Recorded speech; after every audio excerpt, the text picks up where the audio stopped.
And there's more news and sport online at bbc.co.uk/3 counties. What's the surprise for? What was that last story? Oh. In English? I know. It sent them into the last 4. Who?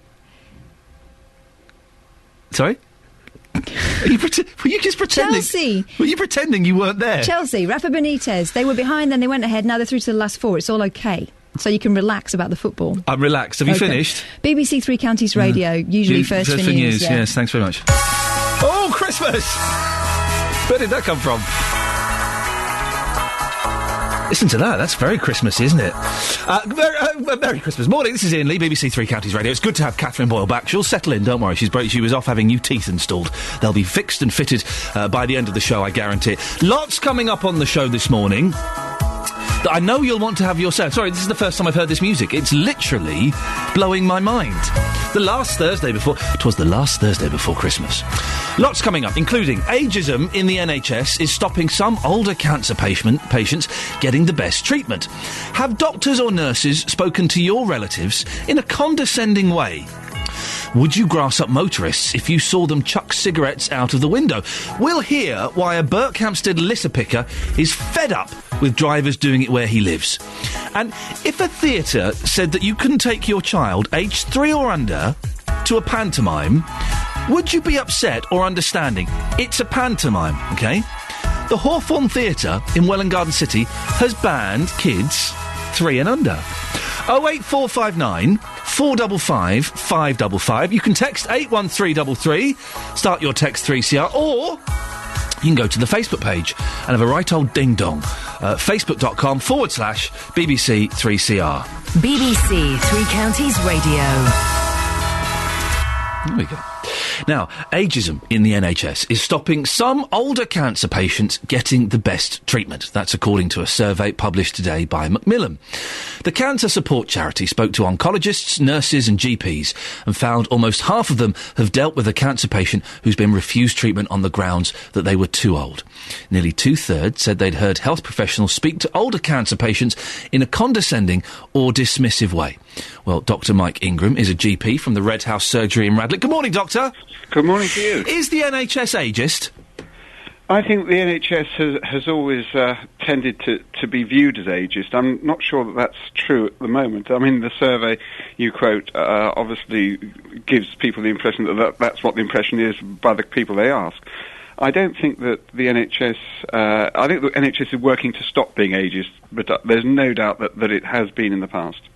Why don't some older people get the same cancer treatment? Is it simply because they're 80, it's not worth investing as much money as someone who's 40? Very complex. The simple fact is that you have to tailor cancer treatment according to the actual cancer a person has, the risks of that cancer, the aggression of that cancer, and of course the age of the patient. It would be very cruel to bombard a person who is, let's say, in their 80s with aggressive chemo and radiotherapy for a cancer which is very unlikely to kill them.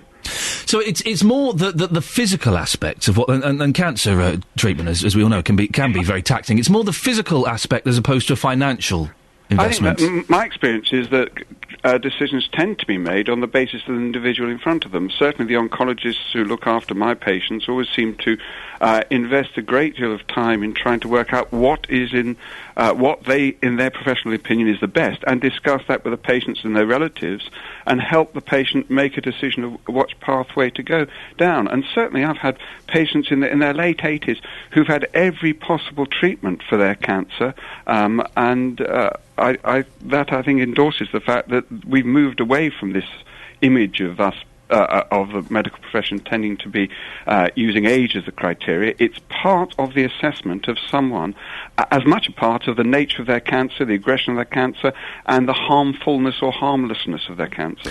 Why do you think Macmillan is saying the attitude towards elderly people is dismissive? I think it's because we've got to be always on our guard as professionals to make sure we treat everyone with the same dignity, respect, and enhance our ability to communicate with people. You have to talk to people differently in different stages of their lives, different people, different understandings, and I think the other item you said stresses a lot about the way we've got to keep watching the way we communicate with people. You mentioned respect, though, and it's interesting. It can be difficult, can't it, for patients, possibly older patients, to speak up if they feel they're not perhaps being treated with respect. What advice would you give to them or their relatives if they feel that perhaps that they're not being given the respect they deserve?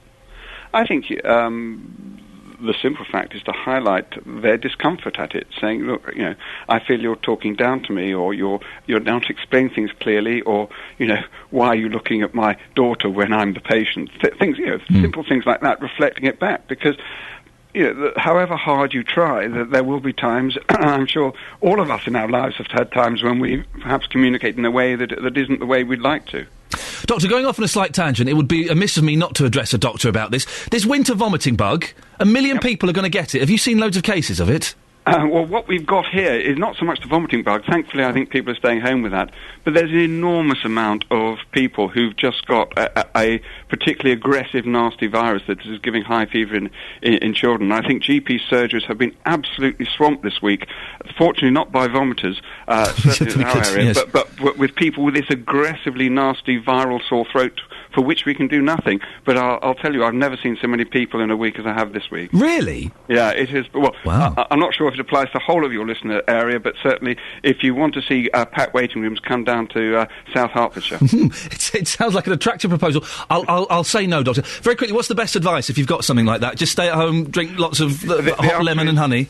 Absolutely, hot lemon, honey. These are viruses that antibiotics do not work. If you're really, the fact is, a viral thing will pass in a few days. If things is getting progressively worse and worse, and of course, if you're getting worsening breathlessness and symptoms like that, that requires attention. But just aggressive sore throats and sort of symptoms like that, almost always viruses. Dr. Mike Ingram from the Red House Surgeon Radlett, thank you very much indeed. Well, there's a tempting offer, isn't it? If you want to see a packed waiting room, go down to the Red House Surgery. I shall pass on that invitation, but thank you very much indeed. Now, it's that time of year when you might indulge in the festive tradition of a trip to the Panto. The last Panto I went to see was Steve Guttenberg from the Police Academy. Yeah, I know. Mahoney, yeah. Oh, yeah. I'm friends with Steve Guttenberg. I've got his phone number on my phone. Yeah, that's right. Yeah, I am actually friends with Steve Guttenberg. I interviewed him, and he was at a loose end, and he said, "Hey, if you want to go out for dinner or something, then give us a call." I was like, "Yeah, wicked, whatever." I just watched all 7 Police Academy films back to back. I gave him my number, thought nothing of it. The next day, he phones up. And he says, do you want to go out for dinner tonight? I was like, yeah, this is brilliant. This is the coolest thing that's ever happened. So I arranged to meet him in a Japanese restaurant in London, Steve Guttenberg, right? And I took my wife and I said, we're going to meet Steve Guttenberg, Mahoney, from the Police Academy film. She's like, who? The Police Academy, Cocoon. No idea. So my wife and I sat in this restaurant, this tiny little restaurant, waiting, and she's really unimpressed, and I'm quite nervous. Then Steve Guttenberg walks in, and she went, Iain, don't look now, but the bloke from 3 Men and a Baby has just walked in. I went, yeah, that's who we're meeting! Oh, she got very excited. Anyway, pantomime, and I'm going to go and see the St Albans Panto, Mr Maker. Going to go and see Mr Maker. Very excited. But is Panto really suitable for all the family? You would think so, wouldn't you? But the reason I'm asking is, the Hawthorne Theatre in Welwyn Garden City says under 3s, so up to 36 months, are not welcome at its performances of this year's offering Jack and the Beanstalk. We're taking my boys to Panto. One is just under 1 and one is just under 3. It won't be 3 until middle of January. So he wouldn't be allowed to go and see Jack and the Beanstalk in Welwyn Garden City. What do you think? Is this sensible? Is this sensible that kids under 3, up to the age of 3, are not allowed because they're too noisy? Or are you thinking, hang on a second, it's pantomime. It's meant to be noisy. It's meant to be kids shouting and screaming. See, I don't mind a bit of Michael Jackson. I didn't used to like him, and then I got excited when he was doing his concerts, and we bought tickets, and then, his doctor injected him with a lethal drug, and he died. But he is a bit silly, all that... Oh, that's a bit silly, isn't it? Listen, he's doing it now.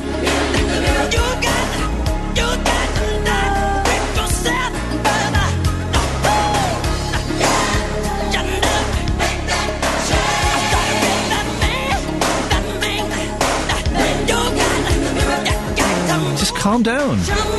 Could still be with us if he just calmed down. It's a lesson for all pop stars. Just whoa.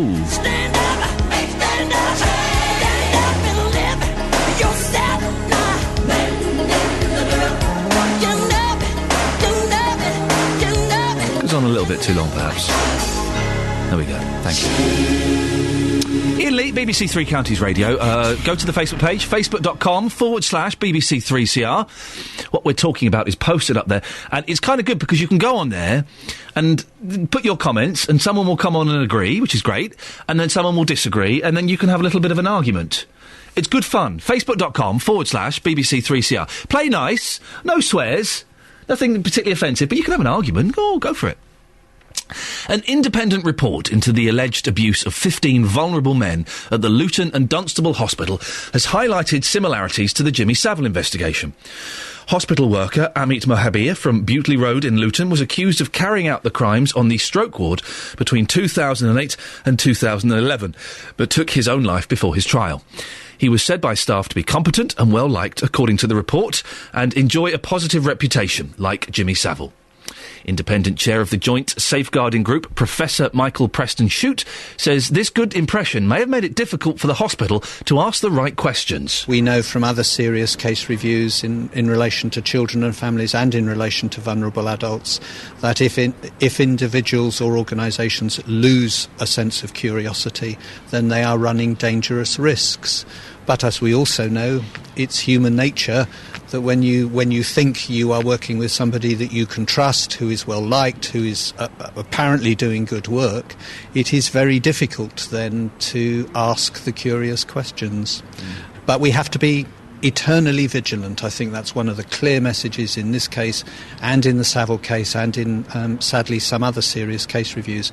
We have to be eternally vigilant and we have to ask the awkward and challenging questions. Detective Superintendent Nigel Stone from Bedfordshire Police says he regrets that they didn't have a trained team of detectives dealing with vulnerable adult abuse cases at the time of the initial investigation in 2009. In hindsight, and with the benefit of hindsight, would we have done anything differently? What I can say, and that was in train at the time, was that Bedfordshire Police had a team of officers working in this particular field who were uniform officers but working in plain clothes. I would certainly acknowledge, and Bedfordshire Police have changed that to a position where vulnerable adult abuse is dealt with by trained detectives, and there is a team of detectives there now that wasn't at the time. But the inquiry was carried out, the inquiry was closed, and the report is not that critical of that initial investigation. The author of the report, Derek Law, says there was a lack of joined-up thinking between all the agencies involved, including Luton Borough Council, Central Bedfordshire Council, Bedfordshire Police and the hospital. That was clearly one of the features of the 2011 cases, that the alert systems were not joined up, that there were staff in the hospital that, were not sure of the systems and the arrangements. Equally, the two borough councils, they had some work to do on making sure that, these matters were dealt with in a more timely manner, simply because the alert systems and the processes were not as joined up as they should be. And that's certainly something that needs to come out of this report, and it is one of the areas that the two safeguarding boards have said they will take on board and rectify. Amit Mohabir's brother, Ash, spoke exclusively to BBC Three Counties Radio a few days after his body was found, pleading his brother's innocence. He's been painted him as a criminal when, hasn't even been to court. And they were acted as judge and jury, which I don't think is fair. If he was guilty, I was the one who would have condemned him, first of all, But I know, like I said, I know he hasn't done it. He kept saying he hasn't done it. And now, he paid that for his life. Later on in the programme, we'll hear the full exclusive account of Amit Mohabir's brother Ash, who maintains his brother's innocent and feels he was failed by the system. Call 08459 455 555. 08459 455 555. BBC Three Counties Radio. Well, in Garden City, pull your finger out, come on. Kids up to and including the age of 3 are not allowed, up to 36 months, are not allowed to go and see their pantomime, Jack and the Beanstalk. Don't you think that's outrageous? Pantomime is the great chance to get kids involved in the theatre. 08459 455 555. Daniela, you've been in pantomimes, haven't you? I have, yes. I've been in many pantomimes for over 10 years, yeah. And what do you feel about young kids up to the age of 3 not being allowed to go and see them? Oh, I was so sad to hear this. I think panto is one of the most important ways to get children introduced to the theatre, because they can't go and see, Hamlet straight away. And it's a chance to let them realise that entertainment can be without a screen. And the good thing about panto is that they can run riot and be noisy and scream if they want to, or cry if they want to. And I think it's at the parent's discretion to think, yes, my child can handle this, or they might enjoy this. I'll take them, or I'll take them out if necessary. Have you had young kids come and see your shows? I have. My nephew came at 3 weeks old. Wowzers! Yes, I'm not sure he took an awful lot in, but he did. He showed willing.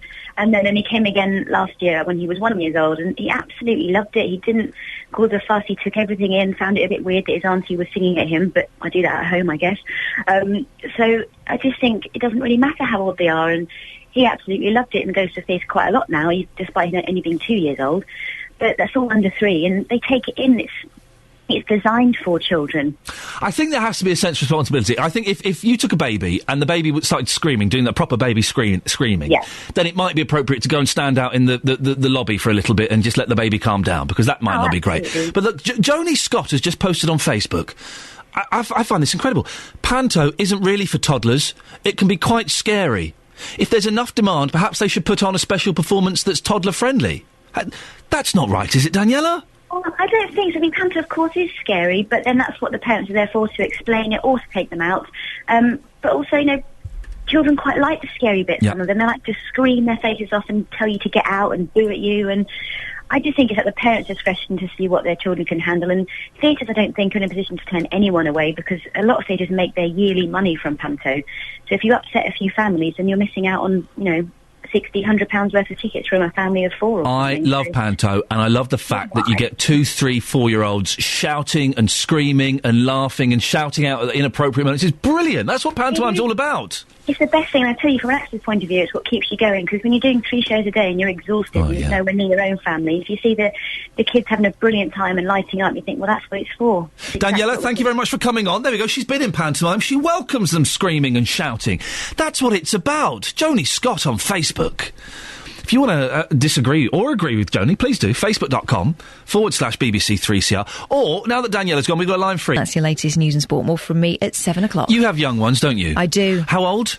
1 and 4. Right, your 1-year-old. Your 4-year-old can go to the Welwyn Garden City Panto. Your 1-year-old can't. Well, I wouldn't take her.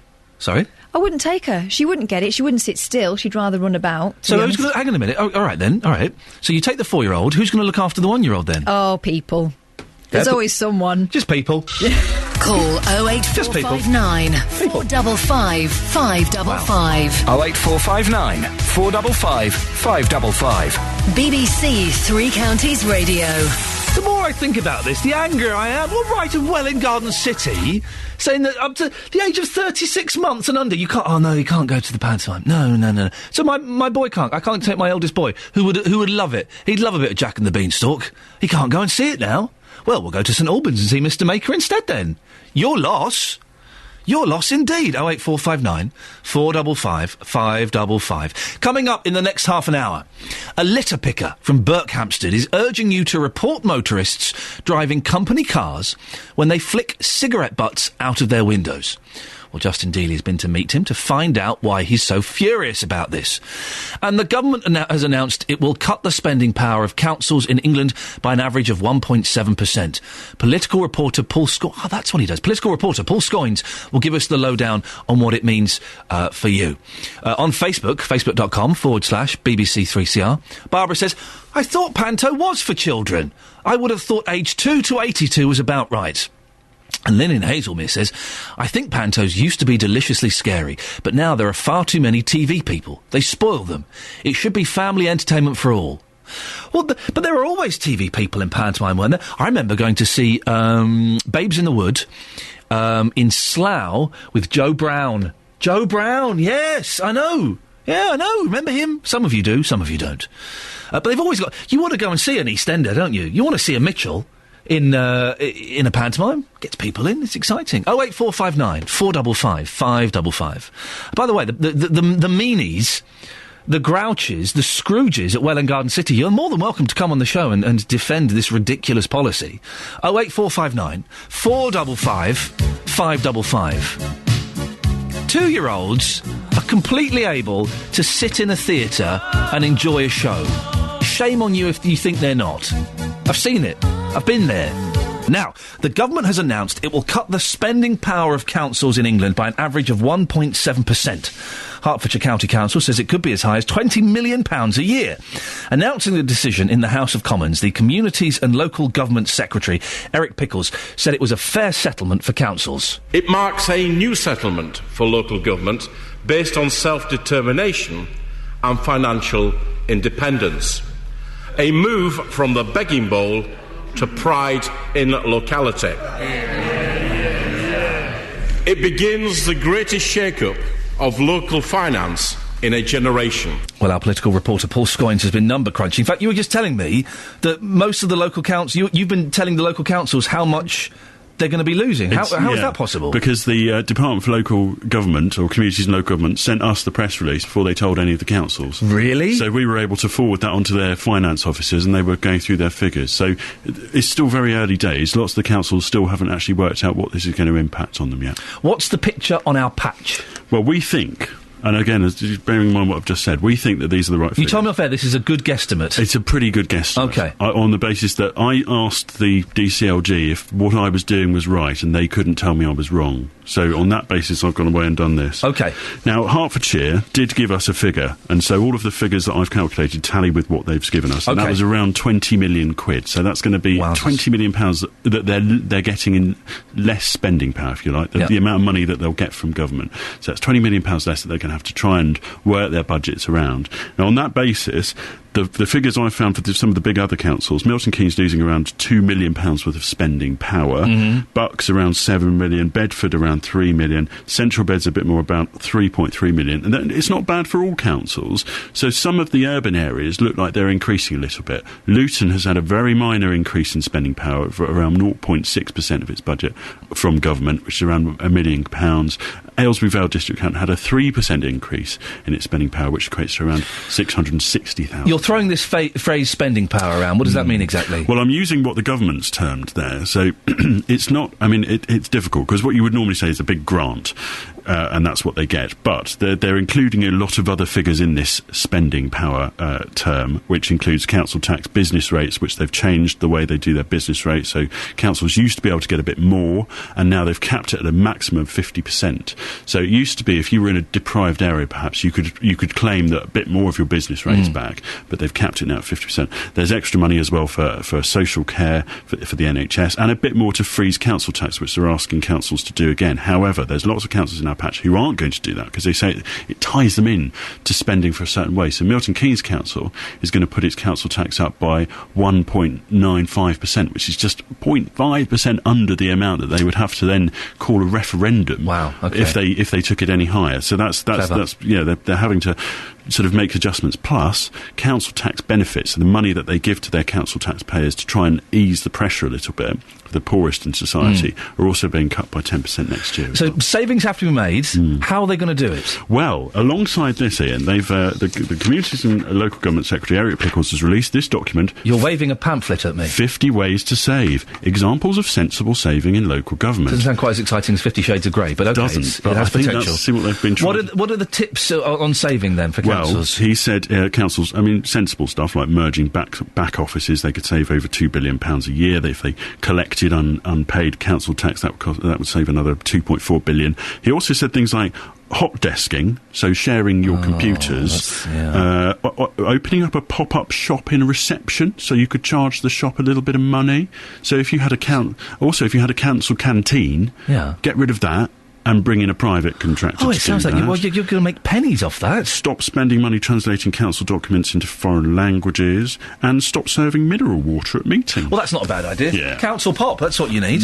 Well, Sharon Taylor is the leader of Stevenage Borough Council. She's Labour. Good morning, Sharon. Good morning. Good morning, Ian. What's the picture like in Stevenage? Well, we've obviously the picture is much more complicated this year than other years, but we've done some number crunching late into the evening last night, and we look as though we're losing about 4.83% or 5%, if you round it up, in Stevenage. chair the finance panel for the Local Government Association nationally, so I've been looking at the picture across the country, and as Paul rightly says, it does vary hugely from council to council, and we'd asked the Chancellor to consider the fact that councils had already taken what amounts to a 33% cut in our funding over the period of the comprehensive spending review. So, and we do, what the government has committed to is not cutting frontline services. Well, if local government does nothing else, it certainly delivers frontline services across the board, from safeguarding children, support for our elderly residents, housing and homelessness, all frontline services, and we'd asked him to take that into consideration. The general feeling among a lot of commentators is it's bad, but it could have been a lot worse. Yeah, this year I think we agree it could have been worse, but we have a further cut next year, which looks like being around another 12% cuts in 14-15. And, there is a big hole that we've predicted from the Local Government Association. The big hole in local government funding amounts to about 16 billion by 2020. That will, that means that all of the money that's used for things like libraries and leisure centres will be directed into the increasing spending in adult care services and those very vital services for people because of the pressure of the demographics. Sharon, I think Paul's got a question. Paul? Yeah, what are you doing with your council tax levels next year then, Sharon? Well, at the moment, for Stevenage, we're looking at a freeze in Stevenage at the moment. Are you taking the money? We realise the pressure on people's budgets is very great, on their personal budgets is very great. So we don't want to put council tax up, but that does mean if the government withdraws this grant support that they're giving us to do the council tax freeze, that will leave yet another hole in our budgets, and we're very aware of that. So I understand why councils like Milton Keynes feel they can't do it. So are you taking that grant then? Because as I said, the council tax, the council in Milton Keynes say that's going to constrain them for the next 3 or 4 years. So are you locking yourself in though if you do that? We would be locking ourselves in, and obviously we haven't made a decision yet. We don't do that until February, and councillors are currently debating whether that's a wise move to lock ourselves into that council tax freeze grant. Sharon, do you serve mineral water in your meetings? No, we don't. Good. No. Bit of council pop, that's all you need? No, we don't have. These savings that Eric Pickles has come up with, with the greatest respect to the Secretary of State, the shared services issue, well, in Stevenage we're already in a shared service agreement with East Herts. We've worked very well with our partners in East Herts on that. Councils around the country have saved 250 million already on shared services. We've got another 164 million coming forward in the next couple of years. All of the savings that he set out in that document would make a difference of about 2% in councils' funding overall across the country. Sharon, we have to end it there. Sharon Taylor, leader of Stevenage Borough Council, thank you very much. Paul Scoins, political reporter. Thank you. Nice beard. Hey. Copying me. Maybe. Bit weird. But a rather grey and murky one. Temperatures down to around 5 or 6. You okay, Elizabeth? You need a drink or something? I've got a crumb in my throat. A what? But it's a crumb. A crumb. I just ate a bit of leftover Christmas cake. Oh dear. That doesn't make sense, does it? Leftover Christmas cake. I know, it's not even Christmas cake made from leftovers of the Christmas cake. Was there a little bit of booze in there as well, Elizabeth? No. Oh, okay. No booze. You carry on. Anyway, as we get to Christmas. Go and have a cup of tea, and I'll speak to you in an hour. Ta-ta. Bye. It's getting very heated in this debate about the theatre in Welwyn Garden City that's banned kids up to 36 months. So if you're 3 years old and under, you can't go. Over 3 and a half, you can go. 3 and under, you can't go. Heated debate on Twitter, including I'm now arguing with my wife, who says, well, most kids that age aren't ready. Well, hang on. That means we couldn't take our boys, and we are taking our boys to see Mr. Maker in St Albans. Go to, go and join the fight on Facebook, please. Facebook.com/@BBC3CR. /BBC3CR. Or on Twitter, @BBC3CR.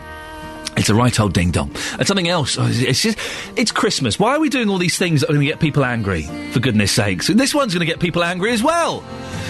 A litter picker from Berkhamsted is urging people to grass up motorists driving company cars when they flick cigarette butts out of their windows. Since the 1st of July 2007, it's been illegal to smoke in the workplace, and that includes company cars, vans and lorries. Well, earlier on, Justin Dealey, our cigarette correspondent, spoke to Colin Garrett, who says that smokers cause them more mess than anybody else. The bulk of the stuff we pick up, or the number of individual bits we pick up, are indeed the smokers. They leave cellophane, foil, fag ends, and eventually throw the packet. So those are the things we pick up. Now, of course, it's now illegal to smoke in a company car, a company van, a company lorry. You're encouraging people, if they do see this, to pick up the phone and effectively grass. You did that recently. What happened? Well, I had a nice message back from the company saying that, yes, indeed, they discouraged their drivers from smoking on the workplace.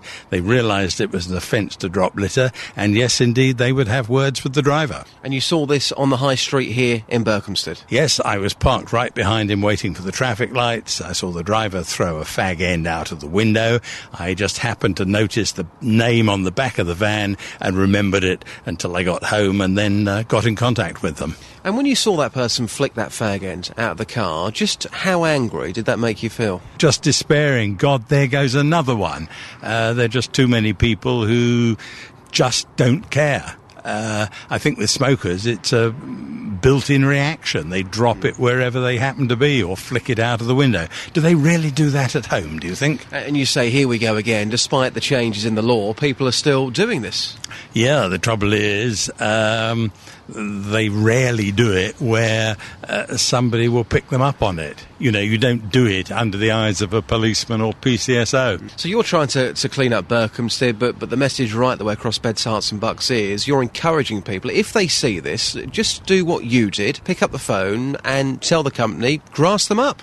Yep, absolutely. Why not? Because some people may say, well, you know, you picking up the phone, making that call, you shouldn't be doing that, you should be minding your own business, but this is your town, so this is your business. Yeah, I've lived here 60 years and I don't like the way people are trashing it.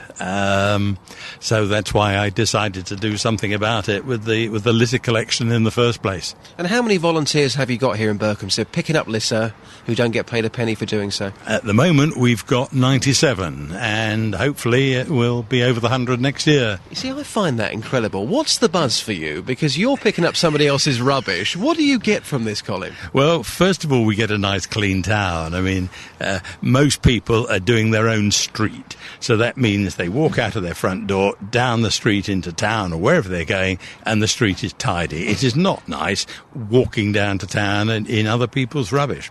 The other thing is, you get fresh air and exercise. It's a very sociable activity. I find myself talking to people on the streets that I would never normally have talked to. They stop and say, oh, you're doing a good job. Some of them say, shouldn't Dacorum Borough Council be doing this? And I say, yes, they should, and indeed they used to before there were so many cars parked on the street that the litter clearers can't get near it. But these days, if we waited for DBC to do it, we'd all be dead. Really? Simple as that? Simple as that.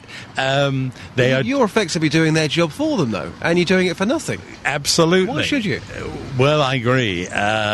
There's no particular reason why we should, but most of us quite enjoy having clean streets to walk down. And my theory is that if there is no litter, people might think twice about dropping more.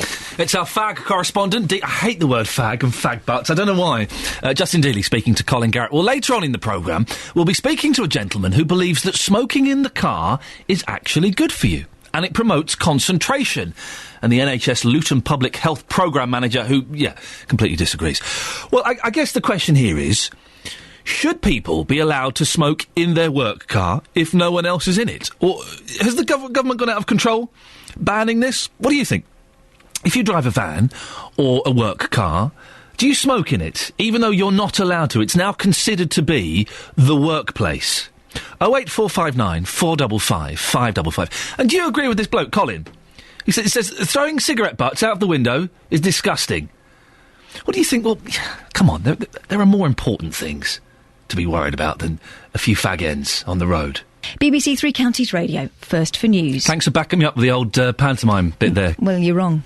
Thanks very much. Morning, this is Iain Lee, BBC Three Counties Radio. It's the last Thursday before Christmas. It's Christmas next week. come on. Oh, come on, you cynics. Oh, come all ye cynics, joyful and triumphant. You must be excited by now. I can't wait. Christmas Day at my mother-in-law's. No, it's not as bad as it sounds. She's a fantastic cook. We are going to have the best Christmas dinner of all time. And there'll be nibbles and a cheese board. Yeah, I know, dirty. Lots coming up in the next hour of the show, including ageism in the NHS is stopping some older cancer patients getting the best treatment. That's according to the cancer support charity Macmillan. We'll hear from them in the next few minutes. If a theatre said you couldn't take your child aged 3 or under to pantomime, would you be upset or would you be understanding? The Hawthorne Theatre in Welwyn Garden City has banned them from their performances, and it's got me flipping angry. And a Berkhamsted litter picker is absolutely fed up with company car drivers throwing cigarette butts out of the windows. He thinks we should report them. Would you?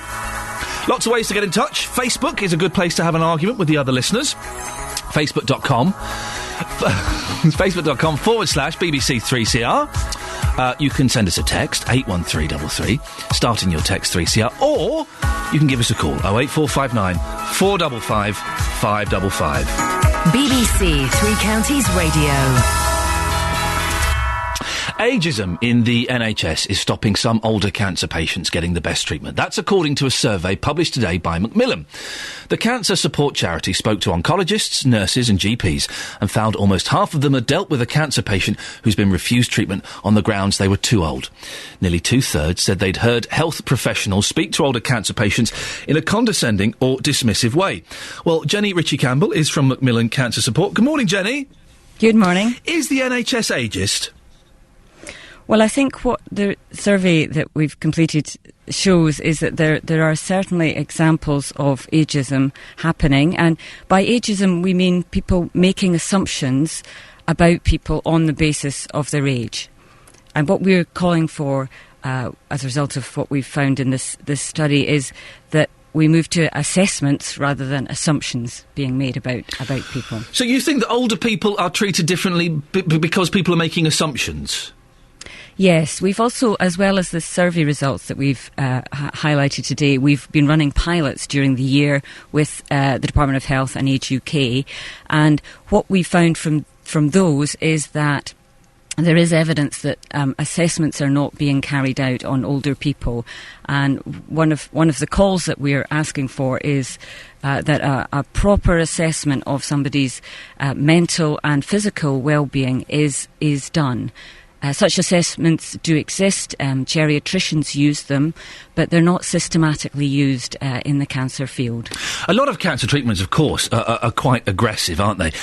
And isn't it true that older patients wouldn't be able to withstand that aggressive treatment? No, we don't believe that is true, because just as a group of 20-year-olds or a group of 40-year-olds aren't all the same, and you can't make assumptions because of somebody's age as to what they may or may not be able to deal with in terms of treatment. And that's why we need to look beyond the chronological age. Do you think part of it is down to trying to save money, Jenny, that perhaps someone might see that investing thousands of pounds worth of treatment in an 80-year-old is perhaps not so cost-effective as investing that into a 40-year-old? We don't have evidence that that's behind any of this, but what we do have evidence of is that proper assessments are not being carried out, and we think that in the long run, we know that the population cancer is primarily a disease of old age. There are 1.3 million people over 65 with cancer today in the UK. That's going to be 4 million in 20 years' time. So this is not an issue that is going to go away. It's going to become even more important that proper assessments are carried out. And if they're not, people are going to be receiving inappropriate treatment. And in the long run, that's going to cost everybody poorer experiences and worse outcomes. Jenny, thank you very much. Jenny Ritchie-Campbell from Macmillan Cancer Support. This is Iain Lee on BBC Three Counties Radio. Panto. Now, some people hate it, some people love it. And I went through a thing a few years ago being quite snobbish about Panto and thinking it was a load of old tosh.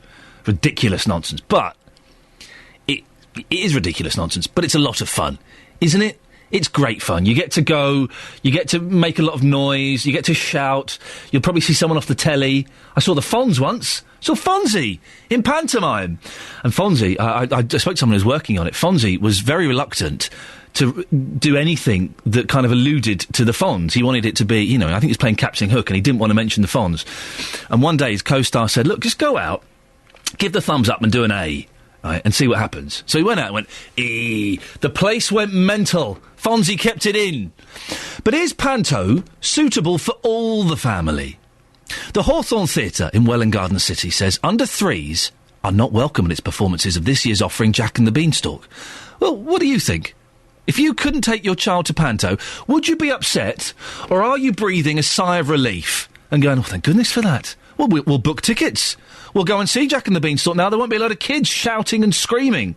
08459 455 555. Well, we sent BBC Three Counties reporter Serena Farrow out to Welwyn asking you if kids should be allowed at pantos. Kids, even at that age, have a right to enjoy culture as well. We want our kids to grow up educated and cultured, and how are you meant to do that if they're sort of left out of those sort of phases? It's a family experience, isn't it? You lose the magic of Christmas if you can't take your own kids to a pantomime. What's that about?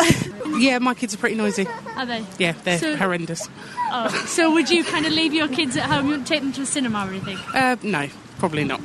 No, they're a nightmare to take out. It's probably for the best, really. They'd ruin it. We've both got kids and... And you've taken them to pantos before? Yeah, I have, yeah. And they just go mad, you just leave them to it. They're screaming and shouting like they do, what kids do. I think under 2 could be babies, then fine, because if they're crying their eyes out. But then would you take a baby to a panto? I wouldn't have taken them to a panto because they wouldn't have understood it or been interested in it as a baby. Well, my mum used to take me when I was little, and I used to sit and watch a panto, a kids one at Christmas. Only 4, I would have taken her when she was 3. Under 3, yeah? Well, sometimes I think it's a good idea, because they can scream and scream. We were at one the other day and we couldn't hear half the show. So it is disrupting sometimes. Panto is for kids, isn't it? So get the kids involved and get them up on stage and everything. You're not meant to hear the show. Panto works on 2 levels, OK? There's the show for the kids, and then there's Bobby Davro doing his filthy jokes to the adults that are such a high frequency, kids can't hear them. That's how Panto works. Unless you go and see Cinderella with Jim Davidson, then that is strictly adults only. You wouldn't want to go and see that nonsense. 08459 455 555. David is near Leighton Buzzard. David, what do you think on this? Are you outraged, or do you think it's a good idea to keep kids away from panto? Absolutely not. The whole point of panto is to encourage kids to come in and watch it. I totally agree. Seems crazy to actually ban somebody, as you said in the previous interview about the NHS. What this theatre are doing is actually making an assumption about the behaviour of a child based on their age. You're good. You're good. You see the links.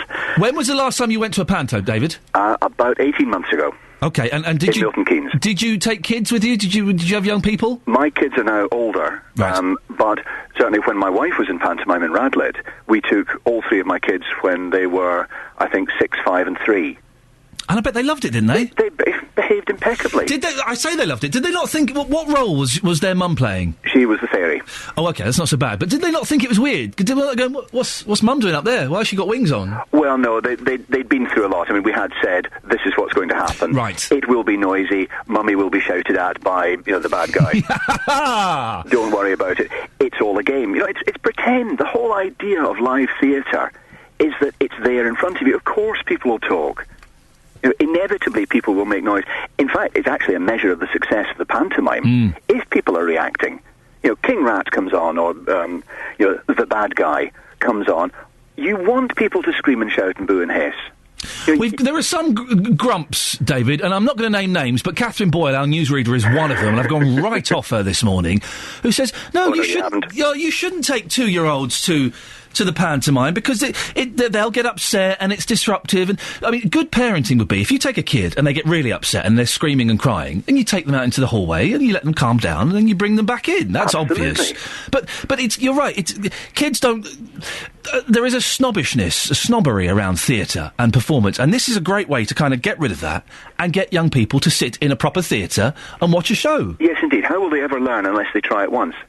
David, your missus has been in pantomime. Are you? But you've got the voice of an actor. I'm guessing you probably are. I was an actor for 25 years. Were you in the bill? No, I wasn't. Oh, well, you're not a proper actor, according to my mum, then. If you've not been in the bill, David. No, but my wife was. She's obviously more a proper actor than I was. There you go, you see. Fantastic. And did you ever do panto? I did. Probably a dozen or so pantos. How exciting. I've never done panto. It kind of tempts me, but, A, I've never been asked, and B, doing as many shows, it would just exhaust me. How cool is it when you walk out and you get a load of kids screaming and shouting at you? It's brilliant. Yeah, of course it is. It's the most fantastic feeling in the world. I mean, as an actor, you don't tend to get treated like a rock star, but when you walk out and you are, I don't know, obviously I've never been Cinderella, but I've played Dandini or, the Prince Charming or whatever. Oh, you're a good-looking actor. Well, you were in your day. Perhaps many moons ago. Yeah. But when you walk out and the kids go mad for it, it's a wonderful feeling. And, people are enjoying themselves. The whole idea of pantomime is to enjoy yourself. I saw Joe Brown in Slough in Babes in the Wood when I was about... It must have been 33 years ago, and I still remember it, and I still talk about it with my sister. Exactly, and isn't that a fantastic memory? Yeah. And shame on Hawthorne Theatre for banning children from having those memories. David, fantastic. Thank you very much indeed. That's a great line to end that call. Banning children from having memories. Thank you, David. I bet he hates pantos. I bet he really hates pantos, and I bet he'd ban children up to the age of 16 from going anywhere socially. Restaurants, pantomimes, theatre, cinema, school. He'll ban it all. And before we go on to the next thing, talking about kids making noise and stuff like that, I'm not one of those parents that lets their kids go off and make a noise anywhere. For example, in a restaurant... I wouldn't let my kid run... If my kid starts running around, they're out. They sit at the table, or they sit on my lap at the table, or their own chair, and they have their meal. You don't get up. You don't let your kids get up and run around in the restaurant. That's inappropriate. So I'm not one of those dads that says, oh, yeah, come on, they're kids. Make as much noise as you want. You keep the noise down in a restaurant. You treat the place with respect. You eat your meal. OK? But kids up to the age of... Of course you can take them to pantomime, for goodness sakes. 08459 455 555. Now, this is a story that we've been looking at for a while. An independent report into the alleged abuse of 15 vulnerable men at the Luton and Dunstable Hospital has highlighted similarities to the Jimmy Savile investigation. Hospital worker Amit Mohabia from Butley Road in Luton was accused of carrying out the crimes on the stroke ward between 2008 and 2011, but took his own life before his trial. He was said by staff to be competent and well-liked and, according to the report, quote, enjoy a positive reputation, unquote, like Jimmy Savile. Well, our reporter, Sophie Solaria, met Amit's brother, Ash Mohabia, a few days after his body was found. He spoke exclusively then to BBC Three Counties to plead his brother's innocence. To my mum and all my brothers, sisters, nephews and niece, I can't put down in words how I feel, so I'm gonna keep it short. I'm really sorry that I had to end my life. I'm not committing suicide because I'm guilty, but I can't take all this pressure. Hope you forgive me. My name is Ash Mohabia. He was my younger brother. I was very close to him. Did you speak to Amit in his last few weeks? Actually, I met him on Friday. He took these pills on Saturday evening. And then there was a sadness in his face. I told him, oh, you're losing weight. How come you've lost so much weight? Ash, what was your brother accused of? He was working, not as a nurse, but as a nursing assistant at Luton and Dunstable Hospital. He was accused of sexual assault on 13 males. Police arrested him, and then they asked for victims to come forward, which 13 people did come forward. And I think that the police should have checked on them, before they treated my brother like a criminal, like a pervert, like it's been said in the papers. You believe in the justice system, and then the media portray the accused as a criminal, which I don't think is fair. So when you saw these accusations of your brother being called a pervert in the press, how did that make you feel? I've been dealing very badly, to tell you the truth. Very, very badly. I lost my faith in the justice system then. I'm trying to find a way, to get justice still, because I know my brother. I know he hasn't done that. How do you know that he's innocent? I've known him all my life, and I know the sort of person that he is. I know he would never harm anyone. These allegations have been made. Do you think there's any chance you don't know your brother as well as you thought you knew him? I know him very, very well. Like I said, he would tell me everything, you know. If he has done it, he would have told me, but still, like I said, I know him. I grew up with him, you know, and like I said, I mean, I know myself and I know him. We would never, ever harm anyone. You know, he's been painted him as a criminal when, you know, hasn't even been to court. And they were acted as judge and jury, which I don't think is fair. The families of the people involved may be listening to this. They've made attempts to tell the BBC how upset they are that there is not going to be a trial. If he was guilty, I was the one who would have condemned him, first of all, you know. But I know, like I said, I know he hasn't done it. He kept saying he hasn't done it. And now, you know, he paid that for his life. Well, that was our reporter Sophie Solaria talking to Ash Mohabi, the brother of Amit, just shortly after he died. And later on in the programme, we'll have Professor Michael Preston Shute in the studio. He's the head of Adult Safeguarding Board, the Adult Safeguarding Board in Luton, to give us an in-depth analysis of the story. Across beds, hearts and bucks, this is BBC Three Counties Radio. Oh dear, oh dear, oh dear. Listen, it's Christmas next week. I'm dead excited. You get the best meal of the year. You get presents. You get to sit around eating chocolates for breakfast. You get to see your kids opening presents. You get to take the kids to the pantomime. Not if you're going to go and see the panto in Welwyn Garden City. They've banned kids up to 36 months, so it's 3 and under. They're not allowed to go and see Jack and the Beanstalk. 08459 455 555. What do you think about that? Helen from Radlett. Good morning, Helen. Good morning. What do you think about this? Do you agree with the theatre, or do you agree with me? This is a nonsense. I actually don't think they should be allowed. Excuse me? What? Well, I have a 2.5-year-old who would just cause absolute mayhem in a pantomime theatre. And if I was taking my nephew who's 9, I wouldn't want him to lose out because of... My son's a very well-behaved child. However, he's just got a lot of energy. Yeah. My sister-in-law took her 2.5-year-old and he was fine. Right. Not to Welwyn Garden City. And he was fine. So, although I do think there's an element of discretion from the parents, I also think a lot of parents are a bit too precious about their children. So how would your son react? You say he'd go bonkers. What would he do? Oh, his concentration span, he won't watch a film, he won't watch that much TV, he just wants to run around. Right. So it's more that he would take one look at it and go, well, that's nice for 5 minutes. And then but then if your son's like that, and then you said, was it your nephew who would sat through it and enjoyed it, then your nephew would be losing out because of your little boy. So that doesn't seem fair. Surely it should be down to the parents' discretion. And parents, they're not always the best judges, you're right. But they should be sensible and should say, well, you know what, my boy isn't going to sit through it. He's 2. It's not appropriate to take him. But I know that my boy who's 2 would sit through it and would love it. I agree with you, but I do think there has to be a line drawn somewhere, mainly because we can't trust parents to really assess whether their child would behave or not, especially if you've got a 4-year-old who would love it. And you're 2.5, oh, maybe they'll be okay.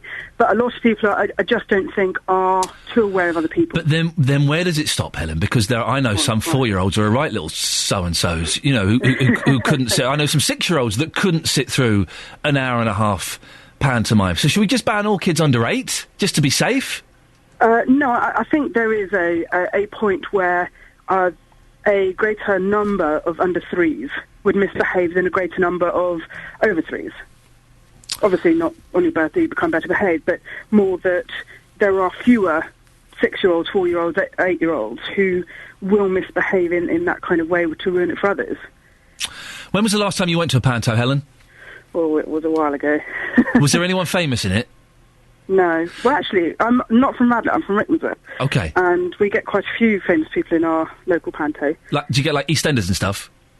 Oh, of course. I know. See, people say, but the big stars. People say it's terrible that we have to depend on TV star stuff. But I love it. I want to. When I go to the panto, I don't mind seeing the local breakfast DJ in it and whatever. But I want to see someone who's been on telly. I want to get my money's worth. That was a little hint, by the way. There. Exactly the same.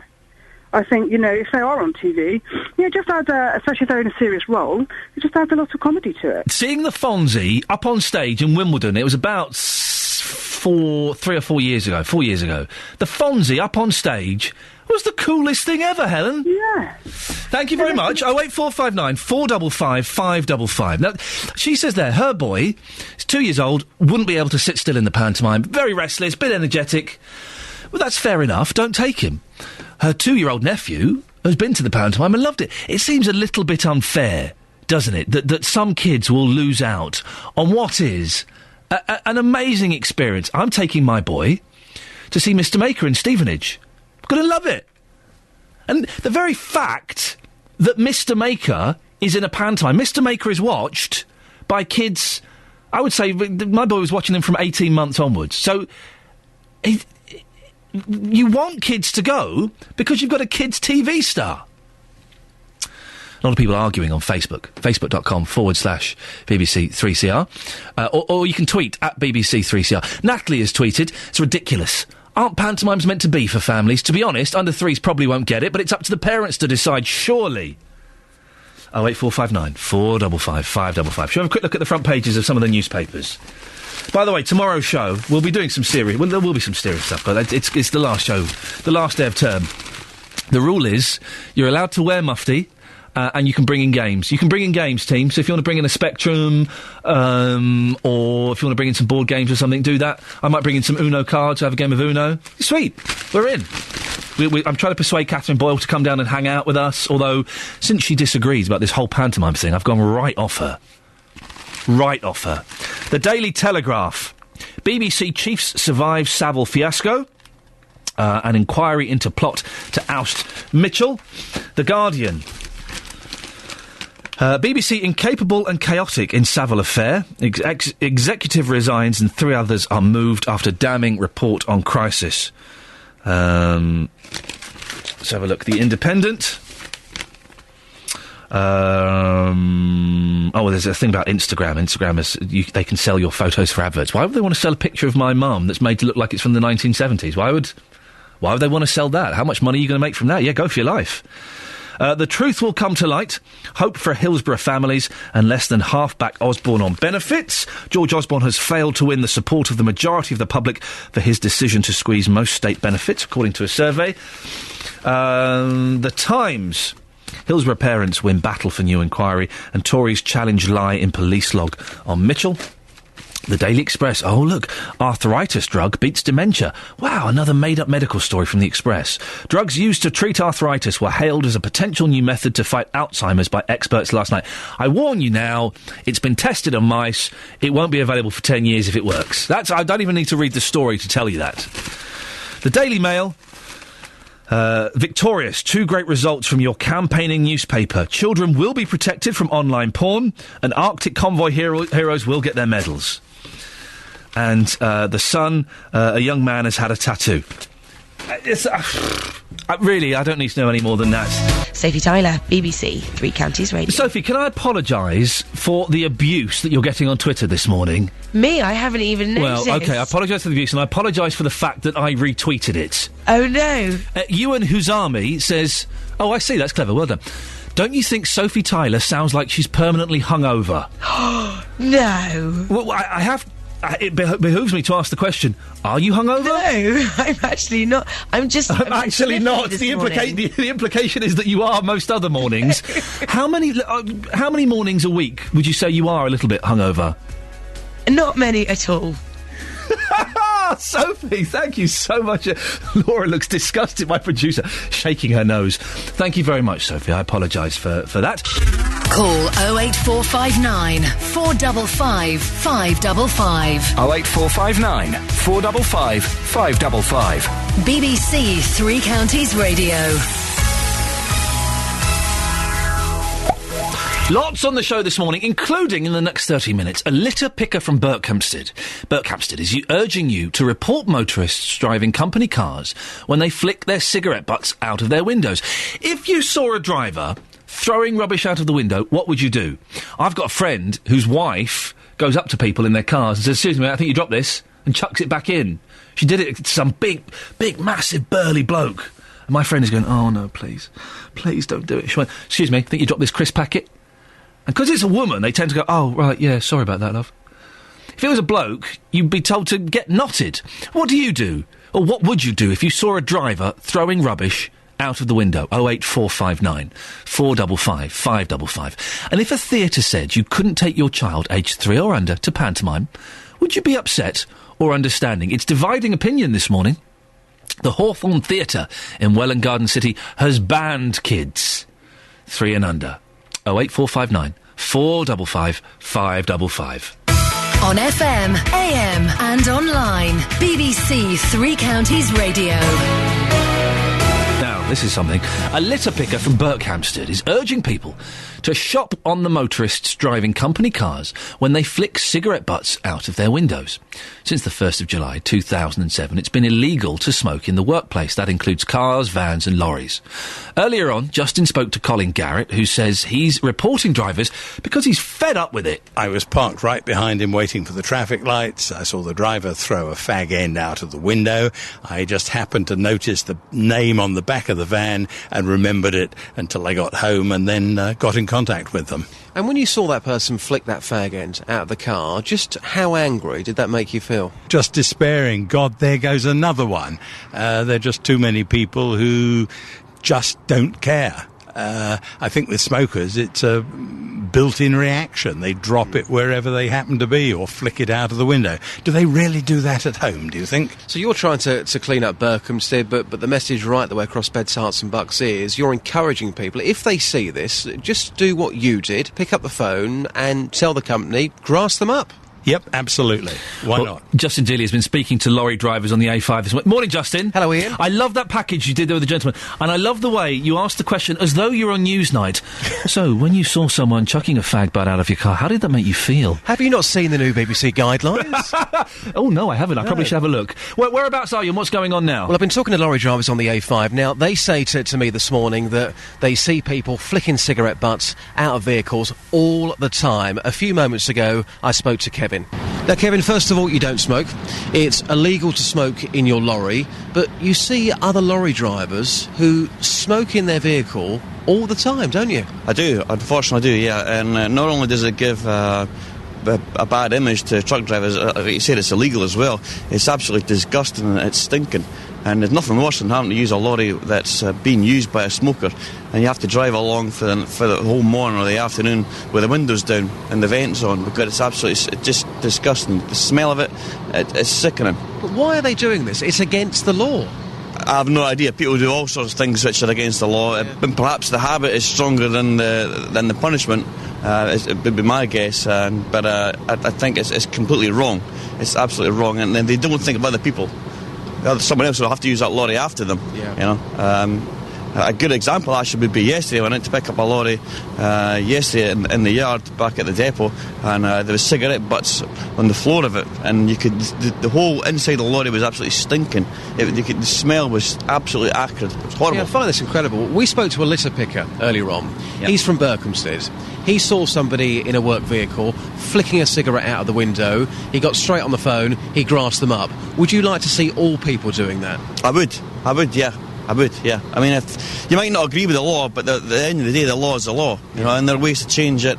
You can argue against it, but you know, flouting it is the wrong thing to do. So the words there of Kevin, other lorry drivers I've been talking to this morning, they want people to grass up their own colleagues. They've had enough. It's a problem that I think is probably never going to go away. But as the litter picker said earlier on, if we can do all we can, it might make some sort of difference. Cars, Justin, remind me, it's a long time since I've ever had a cigarette, but I've got a car, and I'm sure my car has these things called ashtrays in them. Yes, funny enough, it's what Colin said earlier on as well. You know, if you've got an ashtray in your car, use it. But of course, to some people, they would prefer to flick that cigarette out of the window just because they're being lazy. What you do see, you don't see it so much these days, but you do still see it a lot, is in like Tesco's car park or Sainsbury's car park, you'll see someone, or in an NCP, getting their ashtray that's full up with butts, and then just tapping it out the side. Just tapping it on the floor. Do it, you know, it's never going to go. We see it all the time. Despite changes in the law as well, people are still smoking behind the wheel of their car, their van, their lorry, and of course, they're flicking that butt out of the window as well. Flick that butt, Justin. Flick that butt. Well, with us now is Dave Atherton, chairman of the organisation Freedom to Choose. Morning, Dave. Morning, how you doing? Yeah, I'm good, thank you. What do you think about Colin Garrett? He's the gentleman who grasses people up when he sees people smoking in company vans and cars and chucking their fags out the window. Well, as a matter of fact, I'm not necessarily that against him. Well, I'm against people reporting it, but I certainly don't condone people, flicking their cigarette butts out of the window. My ashtray in my car is bulging, and when it gets too full, I actually put it in the dustbin at home. But what do you think about people who do smoke in company cars and work vehicles? They're not allowed to. It's very naughty, isn't it? Well, the smoking ban from 2007 in England is a bad law. It's a wrong law. And you can only have laws that are decent, that should be respected. To my mind, you shouldn't shoot. People who do want to smoke in cars, it's their own property. It might be a company car or a company van, but effectively it's under their control and it's their property. They should be allowed to do any legal thing in there that's permissible. But supposing they have to drive a client around or somebody else gets to use the car and it stinks of fag ash, no one wants that, do they? Well, that is that person's decision to do that. So some people don't like the smell of air fresheners in there. Some people are allergic to them. You're going to ban air fresheners. Oh, David, you're clutching at straws slightly. Some people don't like the smell of air fresheners. We all love the fir tree. I can't stand them myself. It's a horrible, cheap smell. But I would be furious. We have company cars here. We have BBC Three Counties cars that get driven around and stuff. And at some point, I will be called upon to drive one of those beasts. I would be furious if one of the reporters had been out having a fag in there and it stunk of fag ash and it was all horrible. I wouldn't like that, Dave. Fine, well, that's fair enough. That's your particular preference. You mentioned a number of different cars there. Why can't you have non-smoking and smoking cars? But why should there be any smoking cars? Because once you've got a smoker who's in a car and is smoking, then that smoke is going to be ingrained into that car. You're never going to get rid of it. It's not fair, is it? Well, it's also not fair on the smoker that they might have to drive 200 miles, 100 miles to go somewhere and they can't smoke. Stop off at a service station and have a fag. Obviously we're all working to time and we're all working to the constraints of getting somewhere at a reasonable time.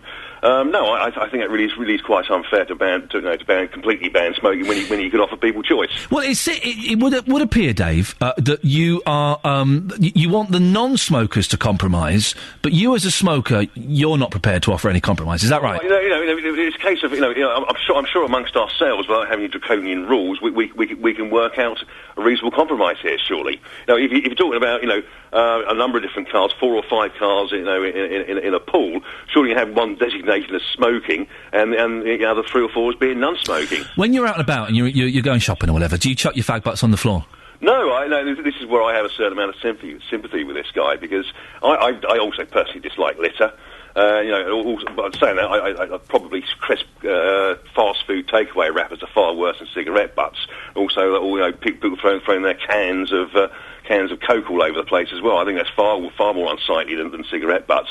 The worst thing, though, Dave, and this is terrible, is when you get home, you take your shoe off, and I've got a fag butt stuck to the bottom of my shoe. I've got to touch that and take it off. That's horrible. Well, in that case, should we ban chewing gum? I'm sure chewing gum, or even, if you like, dog mess on your shoe is far worse than a cigarette butt. I will totally ban chewing gum. I'm going to bat you on that. Dave Atherton, thank you very much, chairman of the organisation Freedom to Choose. So, 2 issues here. 2 issues. First one, smoking in company cars and company vehicles and lorries and white vans and trucks and things like that. Should it be banned? Has Dave got a point that maybe you should have a smoker's car owned by the company and you should have another car that isn't? That's non-smoking. Does that make sense? Do you smoke in your company car? 08459 455 555. Do you think it's ridiculous that you're driving a company vehicle, a truck, a lorry, whatever, and you're not allowed to smoke in it? 08459 455 555. The other issue on the back of this is the littering aspect. And we've all seen drivers chuck out their cigarette butts out of the window, and it's not pleasant, is it? Would you grass someone up? Would you tell? Gary Henderson on the Facebook. Iain, I ride a motorcycle. I've had a cigarette hit me in the face by a car driver. When I stopped next to him at the lights and told him, he did the same thing all car drivers say. Didn't see you, mate. Well, yeah, try looking in your mirrors, mate, says Gary. 08459 455 555 is the telephone number. I have smoked, I haven't had a cigarette for nearly 8 years. And it... It is horrible, isn't it? Cigarette butts just strewn all over the place. And if you're out now, if you're out and about, or you're going to be out later on, have a look down on the floor. You'll see them. My friend, Dougie, got an £80 on-the-spot fine for throwing his cigarette butt on the floor. Good. Good. Pay that £80. Serves you right. Don't go littering up everywhere. It's horrible. And another thing is when you get smokers, they do it here, standing outside the front door, having a cigarette, so you've got to walk through that cloud of smoke. Oh, please. Oh, please, for goodness sakes. I don't want to stink of your fag ash. Ah, lovely bit of panto. Who are you going to go and see this year? What TV stars are up and around in beds, hearts and bucks? For me, Mr Maker, St Albans, yes, please. Well, is panto suitable for all the family? The Hawthorne Theatre in Welwyn Garden City says under threes are not welcome, verboten, at its performances of this year's Offering Jack and the Beanstalk. What do you think? If you couldn't take your child to panto, would you be upset or understanding? Joined by two guests now. We've got etiquette consultant Heather Pickering. Good morning, Heather. Good morning. And we've also got the writer of the blog A Mother's Ramblings, Pippa Wright. Morning, Pippa. Morning. Pippa, what do you think of the theatre's decision? I think it's terrible. The whole point of panto is that it is something for the family. Yes, I can understand that if there's a screaming child, a screaming baby there, that it is going to disrupt other people. But most 3-year-olds can sit and watch a film. They can sit and watch a panto. There is an argument, though, isn't there, that a 2.5-year-old, a 3-year-old might get a little bit excited, might make noise at the wrong moment. They could ruin it for the older kids and the adults. Oh, I don't know. We went to the panto at the start of the month, and I was certainly screaming out at points that we weren't supposed to. But it's part of the fun. That's why the actors, they're used to heckles. They're used to things like this. They carry on. They're professionals. Heather, it's all a bit of knockabout fun. It's noisy. Kids should be encouraged to go to the theatre and see pantomime. Well, I think the whole thing is quite ghastly, and I think children should be kept at home until they stop grunting and learn to use a knife and fork properly.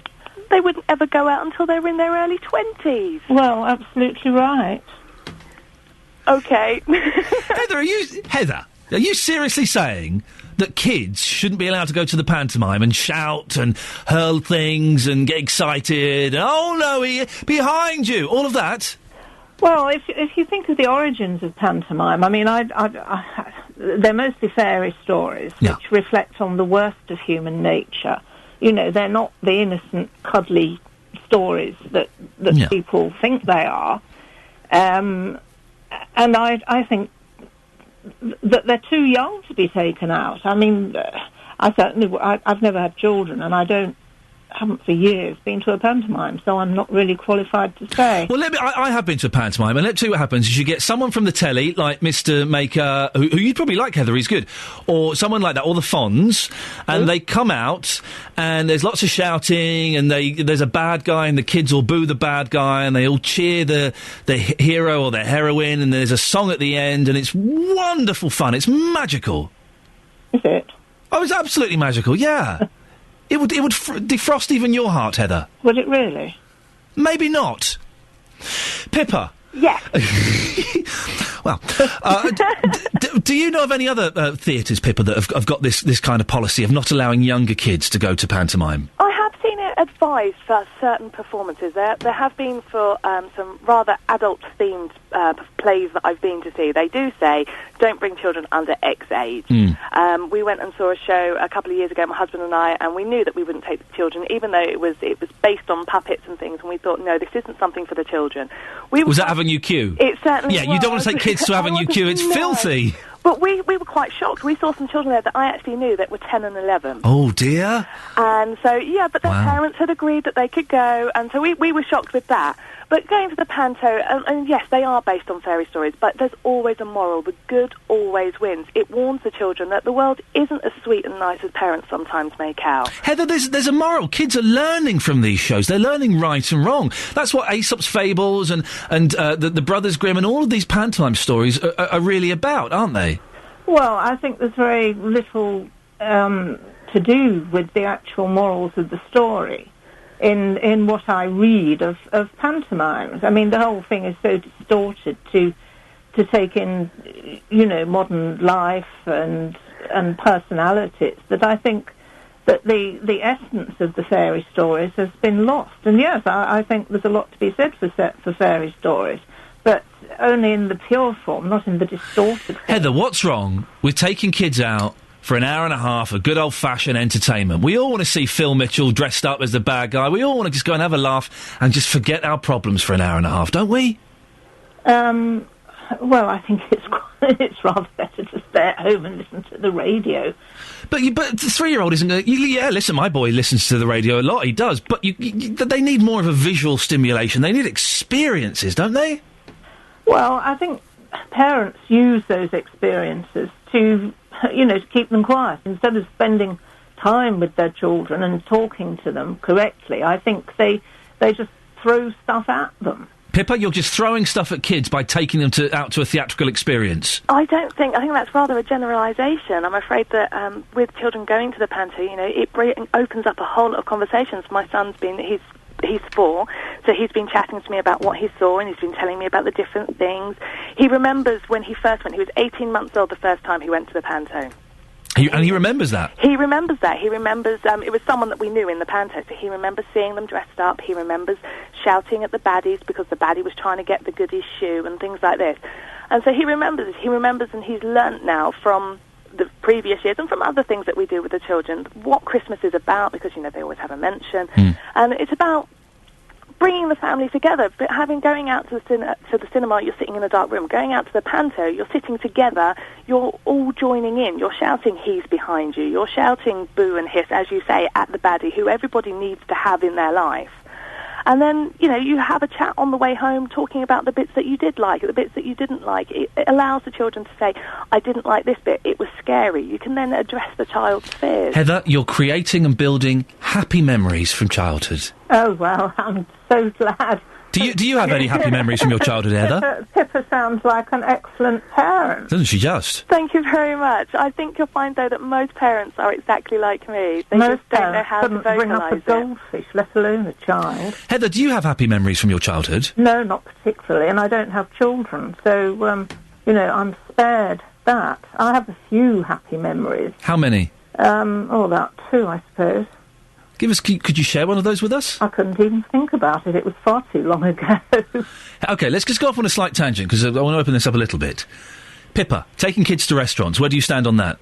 It depends what the restaurant is, yep, and also what time. If it's past their bedtime, no way. If it's before their bedtime and they're going to behave, then yes, go for it. And when I'm saying restaurants, I'm not meaning, swanky bistros. I'm not saying let's take them to the Ivy. I'm talking about places like, Giraffe and Pizza Express and things like that. I'm guessing here that I'm going to take the opposite view to Heather, but yes, totally take them. If they can learn how to behave in public so that they're not being rude to other diners, so that they learn that, you sit still, you eat your dinner, you have polite conversations, then it's brilliant. As long as those things are taught to children at home, but then, there are certain people who wouldn't go to restaurants where there are going to be children, rather like me. But Heather, they have to learn these things in a social setting. My boy, he's nearly 3.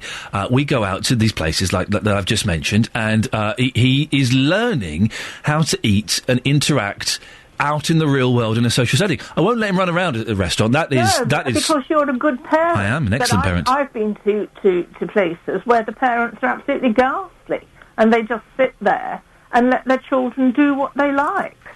Heather, listen, before we go, I've got 2 boys. They're going to be 3 and 1 in January. My wife and I were hoping to go to the pictures on Saturday night. Is there any chance I could persuade you to look after them for me? I doubt it very much. You pay £2.50 an hour. I mean, you wouldn't know. I wouldn't know what to do with children anyway. We're so going to get a feature, Heather, where you get to spend the afternoon with some kids. We're going to discuss it. Oh, I think I'd rather take my own life. There we go, Heather Pickering. Thank you very much indeed. Pippa, are you going to any pantomimes this year? We've already been to one at our local Milton Keynes Theatre, and we had great fun. Who was in it? Was there any EastEnders in it? There was the lady that used to be in 5 Star. There was Anna Williamson, who used to present children's TV. I love it. And I can't remember who the... I love the fact that one of... Louis Spence! Yeah. Oh, yes. He was quite amusing. He's fun. I love the fact that one of those people was named the lady who used to be in 5 Star. I couldn't remember her name, but she spelled it silly. Pippa, it's lovely to talk to you. Have a lovely Christmas with the kids. Thank you very much indeed. 08459 455 555. Well, they were good fun, weren't they? They were cracking fun. What do you think? Do you agree with Pippa, or do you agree with Heather? that no children should be kept in until they can eat and walk and talk properly. On the subject of smoking in vehicles, David is in Aylesbury. Morning, David. Good morning, Ian. How are you? Yeah, I'm good, thank you. We haven't got much time. What do you think about people who smoke in work and company cars? Oh, Ian, I'm so infuriated. Really quickly, I'm a student nurse now, but I used to work with the patient transport people. Okay, the ambulance drivers. Yeah, exactly. But they weren't the emergency ones. They were the ones that would bring them to, the non-emergency. Anyway, They would smoke in their vehicles prior to the van, ignoring any trust policy. And some of these patients had lung cancer and that were sort of, recovering from chemotherapy and stuff. Yeah. And it just infuriated me so much. I was like... Did you ever say anything, David? Well, I was still quite young then. I was about 17 or 18. It was my part-time job from college. And these guys were really old, sort of, mature men. And I had respect for them. And it's just... I cannot stand it. It's ridiculous. How's the nurse training going? You enjoying it? Really good, yeah. I'm just going to try and make a real difference to people's lives. I don't agree with smoking, but it's their choice. But I just have to pick up the pieces at the other end. David, what a nice bloke, David. That's who we want nursing. I want people like David nursing. Thank you, David. Morning, this is Iain Lee, BBC Three Counties Radio. You're getting very fired up about all of the things we're talking about. I'll go through them again in a second. If you want to get in touch, facebook.com/BBC3CR. You can send us a little text, 81333 3CR. I'll give you the phone number in a second. Have a listen to this. Bedfordshire Police say they've changed the way they handle cases of vulnerable adult abuse after 15 men were allegedly sexually assaulted at the Luton and Dunstable Hospital. We'll speak to the independent chair of the Joint Safeguarding Group to find out what's happening now. Ageism in the NHS is stopping some older cancer patients getting the best treatment. That's according to the cancer support charity Macmillan. We'll hear from Dr Mike Smith from the Patients Association in the next half an hour. And if a theatre said you couldn't take your child, aged 3 or under, to pantomime, would you be upset or understanding? Well, the Hawthorne Theatre in Welwyn Garden City has banned them. 08459 455 555. BBC Three Counties Radio. An independent report into the alleged abuse of 15 vulnerable men at the Luton and Dunstable Hospital has highlighted similarities to the Jimmy Savile investigation. Hospital worker Amit Mahabir from Butley Road in Luton was accused of carrying out the crimes on the stroke ward between 2008 and 2011, but he took his own life before his trial. He was said by staff to be competent and well-liked and, according to the report, quote, enjoy a positive reputation, unquote. Our reporter Sophie Solaria met Amit's brother Ash a few days after his body was found. He spoke exclusively to BBC Three Counties to plead his brother's innocence. To my mum and all my brothers, sisters, nephews and niece, I can't put down in words how I feel, so I'm gonna keep it short. I'm really sorry that I had to end my life. I'm not committing suicide because I'm guilty, but I can't take all this pressure. Hope you forgive me. My name is Ash Mohabir. He was my younger brother. I was very close to him. Did you speak to Amit in his last few weeks? Actually, I met him on Friday. He took these pills on Saturday evening. And then there was a sadness in his face. I told him, oh, you're losing weight. How come you've lost so much weight? Ash, what was your brother accused of? He was working, not as a nurse, but as a nursing assistant at Luton and Dunstable Hospital. He was accused of sexual assault on 13 males. Police arrested him, and then they asked for victims to come forward, which 13 people did come forward. And I think that the police should have checked on them, before they treated my brother like a criminal, like a pervert, like it's been said in the papers. You believe in the justice system, and then the media portray the accused as a criminal, which I don't think is fair. So when you saw these accusations of your brother being called a pervert in the press, how did that make you feel? I've been dealing very badly, to tell you the truth. Very, very badly. I lost my faith in the justice system then. I'm trying to find a way, to get justice still, because I know my brother. I know he hasn't done that. How do you know that he's innocent? I've known him all my life, and I know the sort of person that he is. I know he would never harm anyone. These allegations have been made. Do you think there's any chance you don't know your brother as well as you thought you knew him? I know him very, very well. Like I said, he would tell me everything, you know. If he has done it, he would have told me, but still, like I said, I know him. I grew up with him, you know, and like I said, I mean, I know myself and I know him. We would never, ever harm anyone.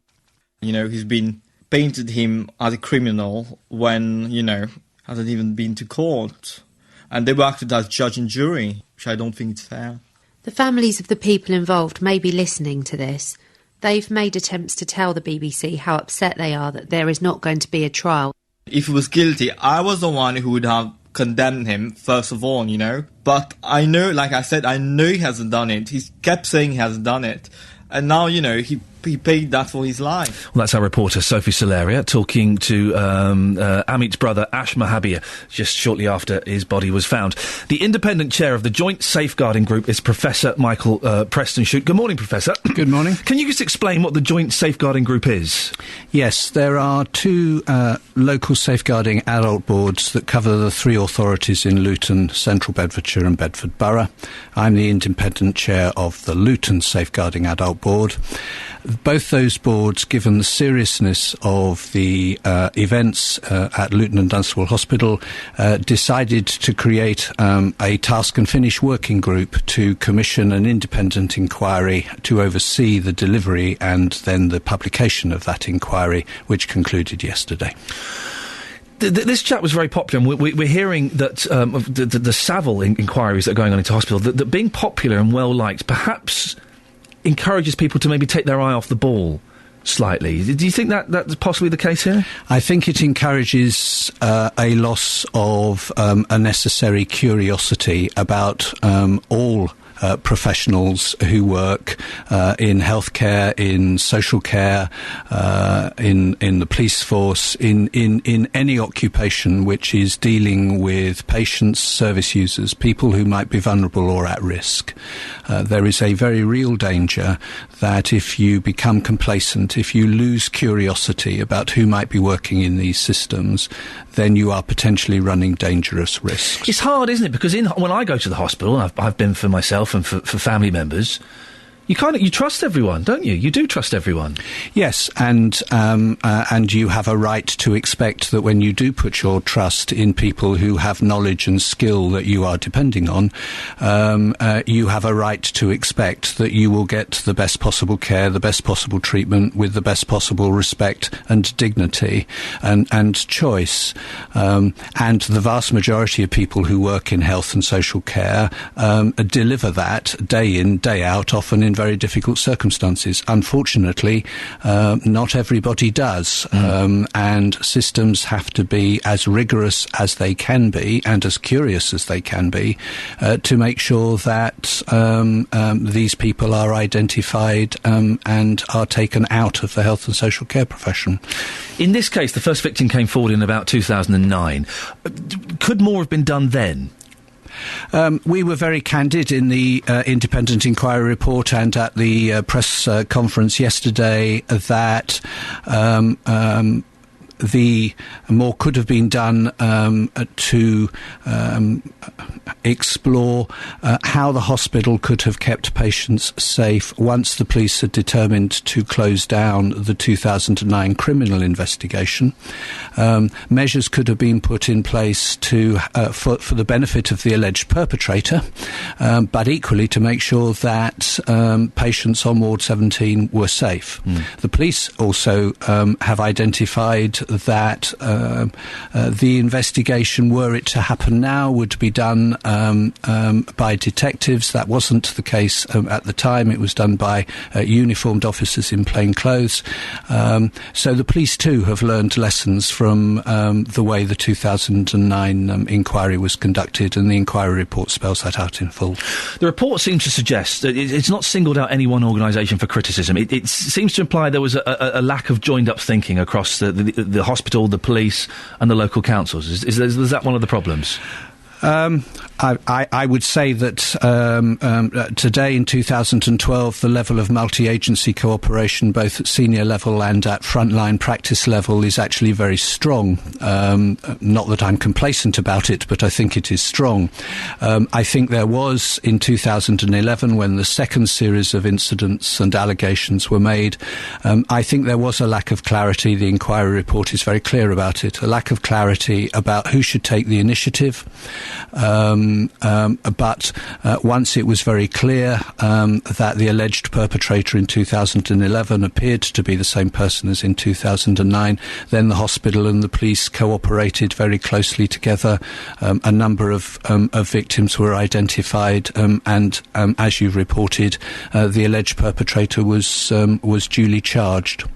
Now, this, of course, never went to trial because Amit took his own life. There must be a sense of frustration. We've heard from Ash, his brother, that was recorded a while ago, who believes his brother's innocent. There must be frustration for his family and, of course, for the victim's family. I don't know how this works. Is this the kind of thing that could go to trial retrospectively? No. My understanding is that because the alleged perpetrator took his own life, that has to be the end of criminal proceedings in respect of the alleged perpetrator. It's very frustrating because we are using the word alleged here a lot this morning, and I'd imagine that those victims... Well, obviously justice hasn't been served, has it? In the sense of concluding a criminal investigation, no. And I have every sympathy for the victims and their families, and expressed yesterday and express again today profound regret as to what happened. I also said yesterday and would say again, it must be very difficult for the victims and their families to achieve closure. I hope that this report goes some way to enabling them to feel that lessons have been learned, and to enable them to feel that they can close off what happened and move on with their lives. But I recognise it must be very difficult because, yes, we are using alleged as a word, and I would not wish to deny for one moment the seriousness of the experiences that they have gone through and the feelings that generates. In conclusion, Professor, what are kind of the main key points that have been learnt as a result of this, and what changes are being put into place?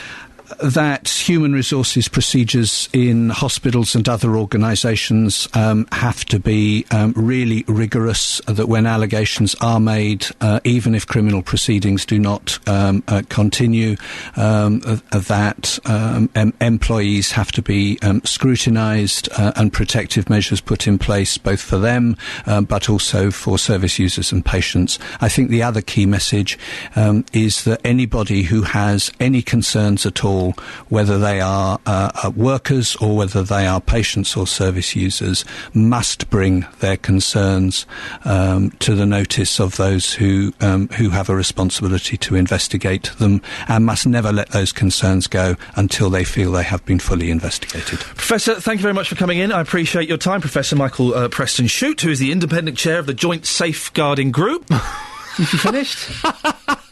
Have you finished? I'll start when you're ready.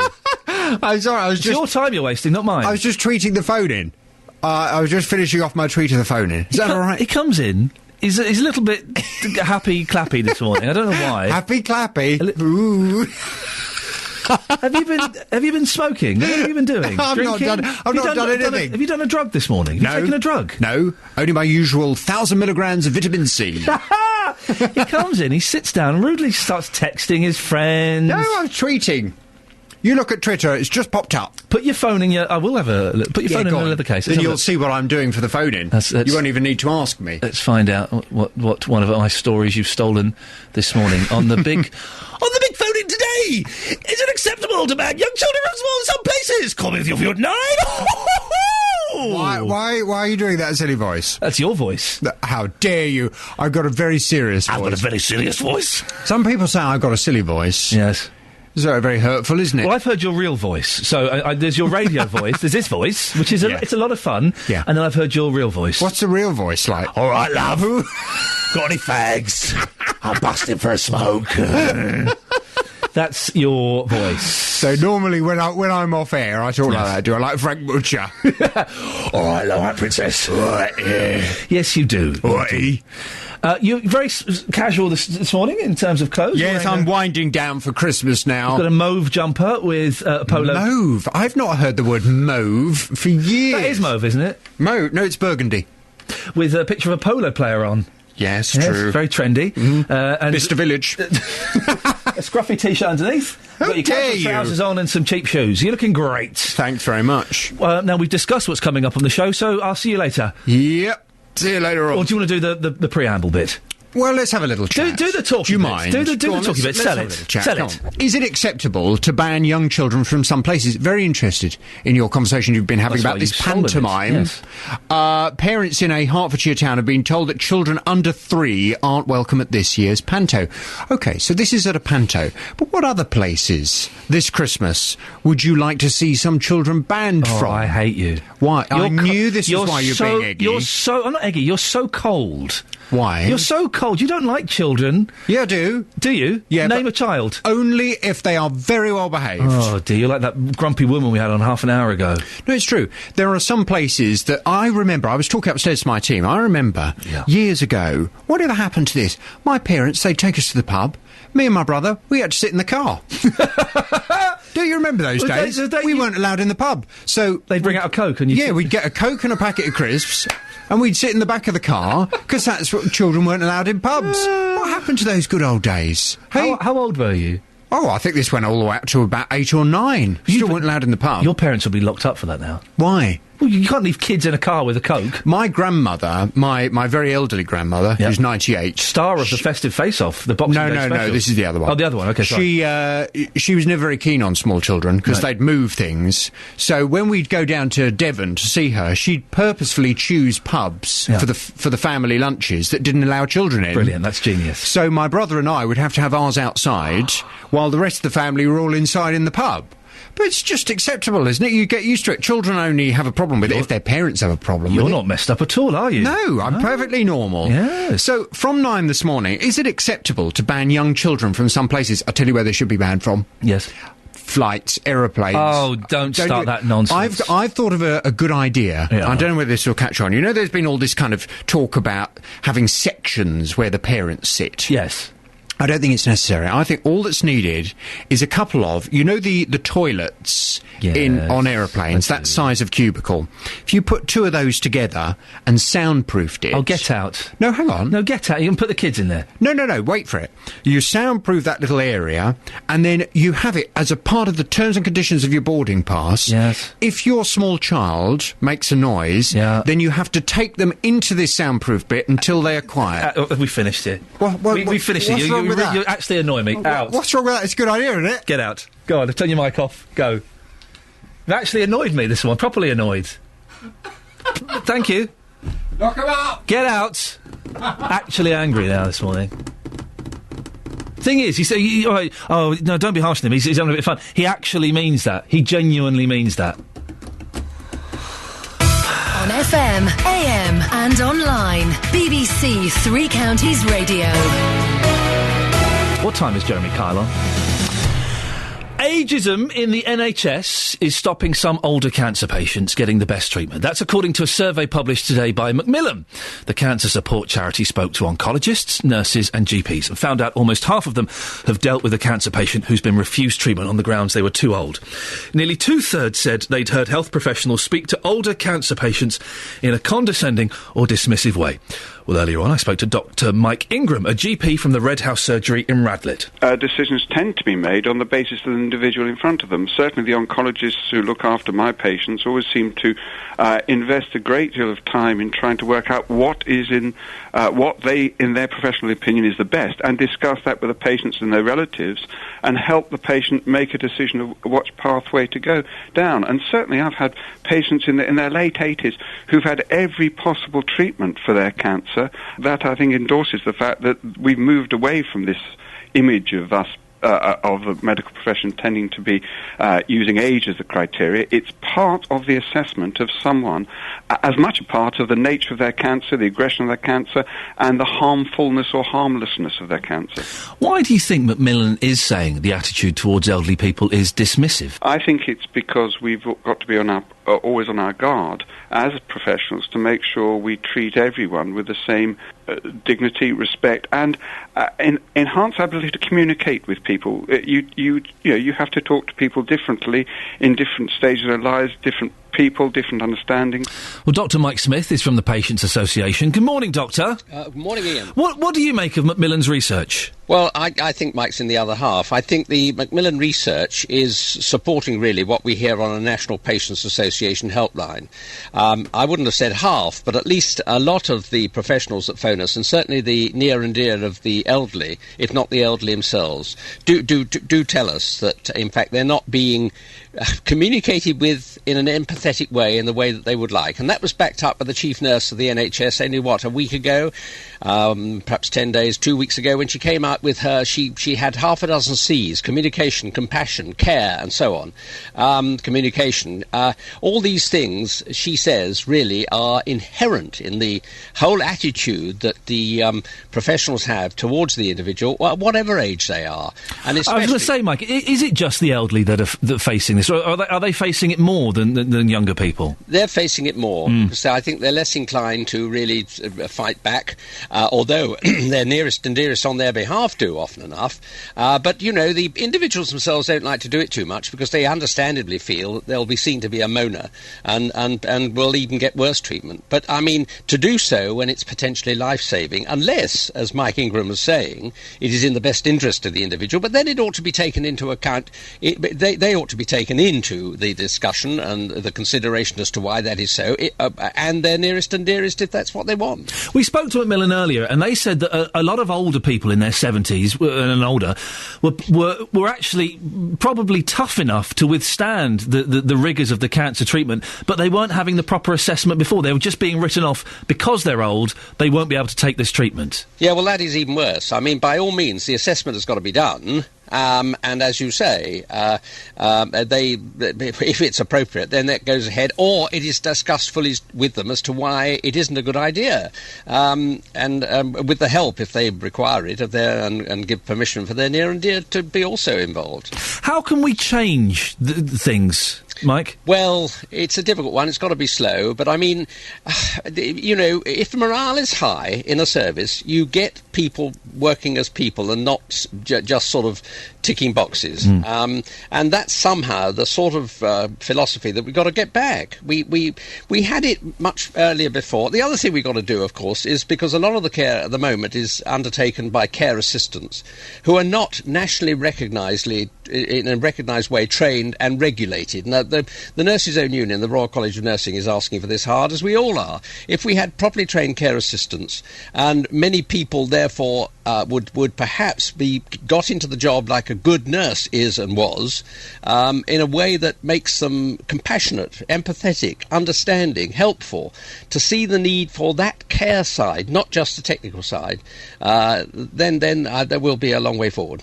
It's hard, isn't it? If you're not getting the treatment you think you deserve or the respect you think you deserve, I would be uncomfortable about complaining or making a fuss. I'm guessing if you're older, it could be even harder. What would you say to people who are perhaps a little bit cautious about speaking out? Well, get them to get onto our helpline or their nearest and dearest, 0845 608 4455. I no doubt you'll repeat that again. And get our it's man during office hours, get them to give you ideas as to what and how you go about it in a way that perhaps in a short time I couldn't. But suffice it to say that, yes, you have to somehow, I mean, it's better not to do it at ward level, perhaps to go to the central direction of the hospital, if not the trust, and let them know of your disquiet about it all, and say, this is happening, and what can you do about it? And hopefully, either the nursing director or the chief executive will do something about it. Dr. Mike Smith from the Patients Association, thank you very much indeed. We will get that phone number. We'll give it out before the end of the show. Call 08459 455 555. 08459 455 555. BBC Three Counties Radio. Boing, boing, boing. Morning, Iain Lee, BBC Three Counties Radio. Coming up in the next half an hour, if you saw a company car driver smoking whilst driving, would you report them? We'll hear why a litter picker from Berkhamsted is so fed up with it, he's taking matters into his own hands. And if you want to take your young children to the pantomime in Welwyn Garden City, they're not welcome. Boo, hiss, bar, humbug. The Hawthorne Theatre says audience members must be 36 months over 36 months old.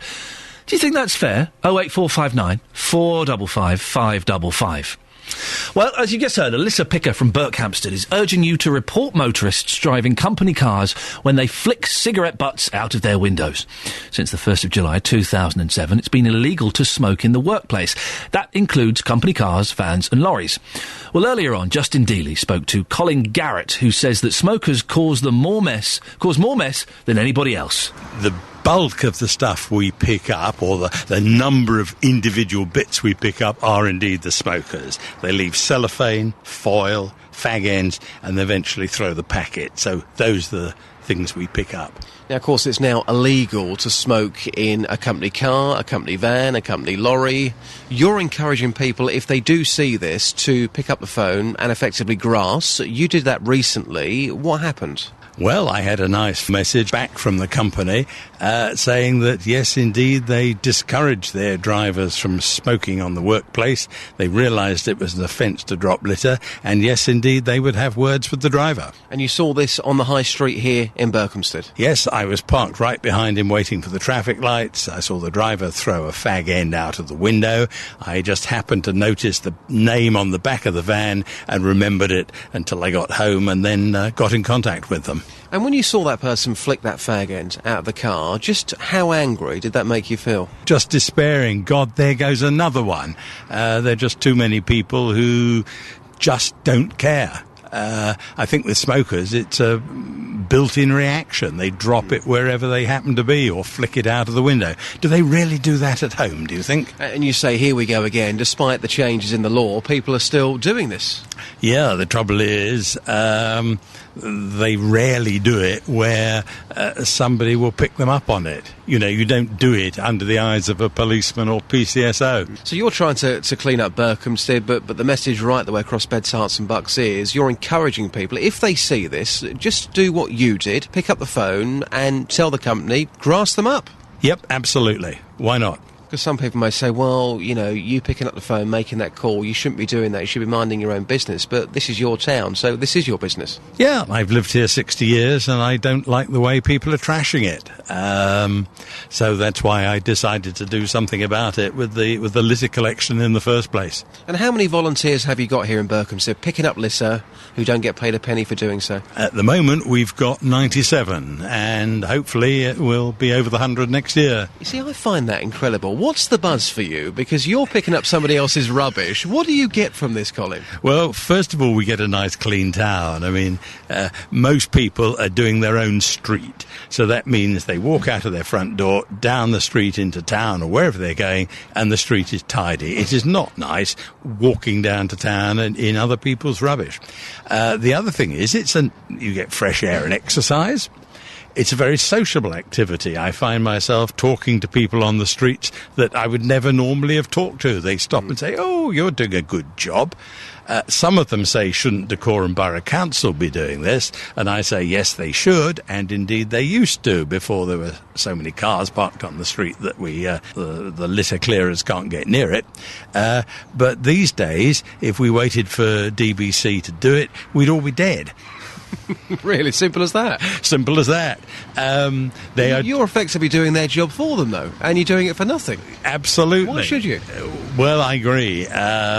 There's no particular reason why we should, but most of us quite enjoy having clean streets to walk down. And my theory is that if there is no litter, people might think twice about dropping more. Well, that's Justin Dealey speaking to Colin Garrett. And Justin, you sounded amazed that a gentleman would pick up litter in his own street. Have you never done that? Well, yeah, I've done it before myself occasionally, but these people are giving up their time on a regular basis to effectively, as he says there, do the job of Dacorum Borough Council, and they're not getting paid a penny for it. Would you want to do that all the time? Would I want to do it all the time? I wouldn't want to, but if no one else was doing it, then I think I would. I mean, it's still a major issue. I mean, people flicking cigarette butts out of their cars, their vans, their lorries. It's happening all the time. You mentioned in the introduction there that that's illegal. If you've got your own car, that's your business. Yeah. You do as you please. But if you're driving a company van or a company lorry, you are not allowed to smoke in that vehicle. We had a gentleman earlier on who suggested that the company should have a smoking vehicle and a non-smoking vehicle. So BBC Three Counties, if there are any smoking staff here, they could have a car, they go off and have a little fag in it. That'll be fine. It's all very well, but it's illegal. Well, exactly. That's what he wants. He thinks that... Who have you been talking to? Well, I've been talking to lorry drivers on the A5 in Hertfordshire this morning. I spoke to Paul earlier. He said to me, despite this being illegal, lorry drivers, they are smoking behind the wheel all the time, and they are flicking their butts out of the window. Take a listen to this. Well, yeah, I do see it all the time. I mean, not just that, other things, the obvious things that are mobiles, all that still goes on. I mean, you know when they're doing it, because when you come up behind them, they suddenly slow down. You think, what's he slowed down for on the motorway? And then you go past, he's got the phone stuck to his ear, or I've seen him rolling up a fag, and I think, well, I mean, I don't smoke, so, It's just a total disregard for the law. We spoke to a man earlier on. He wants other people like he did to pick up the phone and grasp, stop them in, call it whatever you want to. Yeah. Would you like to see more people taking the effort to do that, to hopefully stamp this out? Yeah, well, it could have an effect if people did it. It might, the accumulative effect of everybody, if you had a few people ringing for the same person, for argument's sake, then the message would get through. It's like when you see on the back of the truck about, how's my driving? Yeah. Now, everybody thinks that's a negative thing, but I've actually had it where somebody's rung up for me to praise me driving, and I didn't even know it was. I just got back and somebody said, oh, somebody's rung up about you, saying how good, you did something. I said, I don't even know what I did, Yeah, so it works both ways. It works both ways. So, and people flicking cigarette butts out the window, either of the lorries, the vans, the cars, again, goes without saying, it's happening all the time. It's never going to go away, is it? No, I mean, obviously that is dangerous, because obviously if you're on a motorcycle, I mean, I used to ride a motorbike, something like that coming out, I saw it yesterday, come out, it's on the ground, it's still a light, even if it's not glowing red, it's still hot, isn't it? So if it gets in your face or, your visor or whatever. And how angry does that make you feel? Well, it is, because there's no need for it, is there, really? It's, you're putting someone else's life at risk for your selfishness, really, aren't you, I'm amazed by this, Ian. I've got to say, that was Paul, all the lorry drivers this morning saying to me, yep, my colleagues, they are still doing this, and as far as I'm concerned, yes, go and grass them up, because unless their job is at risk, they will continue to smoke and, of course, flick that cigarette butt out of the window. Justin, let me describe the 70s to you, right, when I was growing up.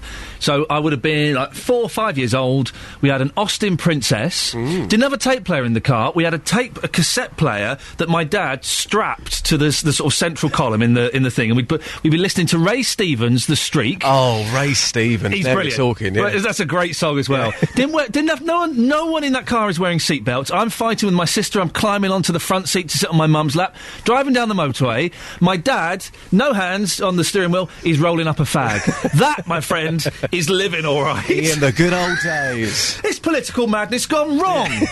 Justin, thank you very much for that. We'll speak to you a little bit later on as well, I think. That was the 70s. I know, crazy.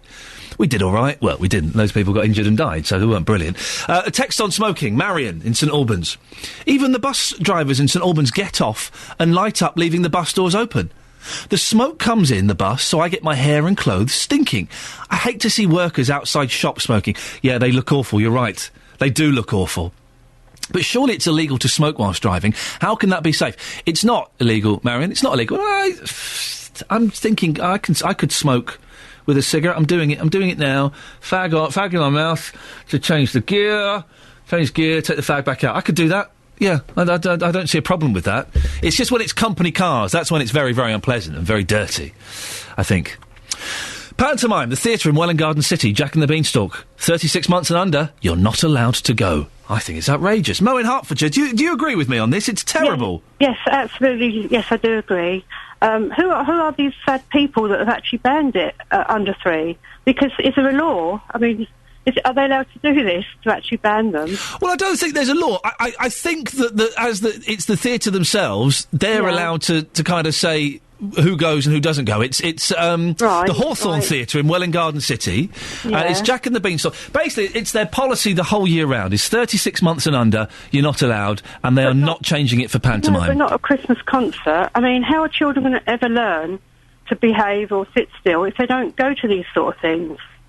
I mean, a parent knows if their child's going to run about and they just don't take them. Some parents have got 2 children and they can't leave the baby at home. But I went to a concert the other night and there was 2 babies there, not a peep out of them. Yeah. So the parent knows that. I tell you what, Mo, some children, Mo, better behave than some adults. And I'm not referring specifically to Jonathan Vernon Smith, but I reckon once he's had a couple of Pinot Grigios inside him, I bet he's a right mouthy so-and-so. Oh, I bet it'd be absolutely awful. It's a lovely thing for a child to see, Jack and the Beanstalk. Well, it's a great story. It's a traditional story. Yeah. And it's a tradition in this country and has been for over 100 years of taking kids to the pantomime. They have fun, they shout, they have a great time, they get the stickers and the lollipop and all of that stuff. Well, I would like to say maybe the parents will boycott the theatre and not go, because they won't be able to go, will they, if they can't take their under 2 and they've got 2 children and they can't find a babysitter. Well, I couldn't possibly endorse that kind of behaviour. What would be interesting, you never know, this theatre might do a roaring trade with loads of people going, oh, thank goodness for that, there won't be these horrible little children there. We might go along, they might sell more tickets, well, you never know. As I say, I went to a little Christmas concert, school concert, and there were 2 or 3 under 3s there. Yeah. And they were fine, you know. Mo, thank you very much for that. I've got a few emails I want to get through. This theatre, Ursula. I love the name Ursula. It's a good name. Milton Keynes. Don't love that name so much. Ursula is a cracking name. This theatre manager is missing a trick. He's gone about it all the wrong way. Instead of banning young children, he could have done it differently. He could have organised a few special performances where adults have to be accompanied by a child. He could have added in 2 extra intervals and had opportunities to meet the cast in costume and done goodie bags with panto-related puzzles and activities. Maybe they need to change their PR company. Gloria in Harpenden. I applaud Welwyn Theatre for their stance on young children at the pantomime. I think there is nothing more annoying and uncouth as having young children interrupt an evening at the theatre.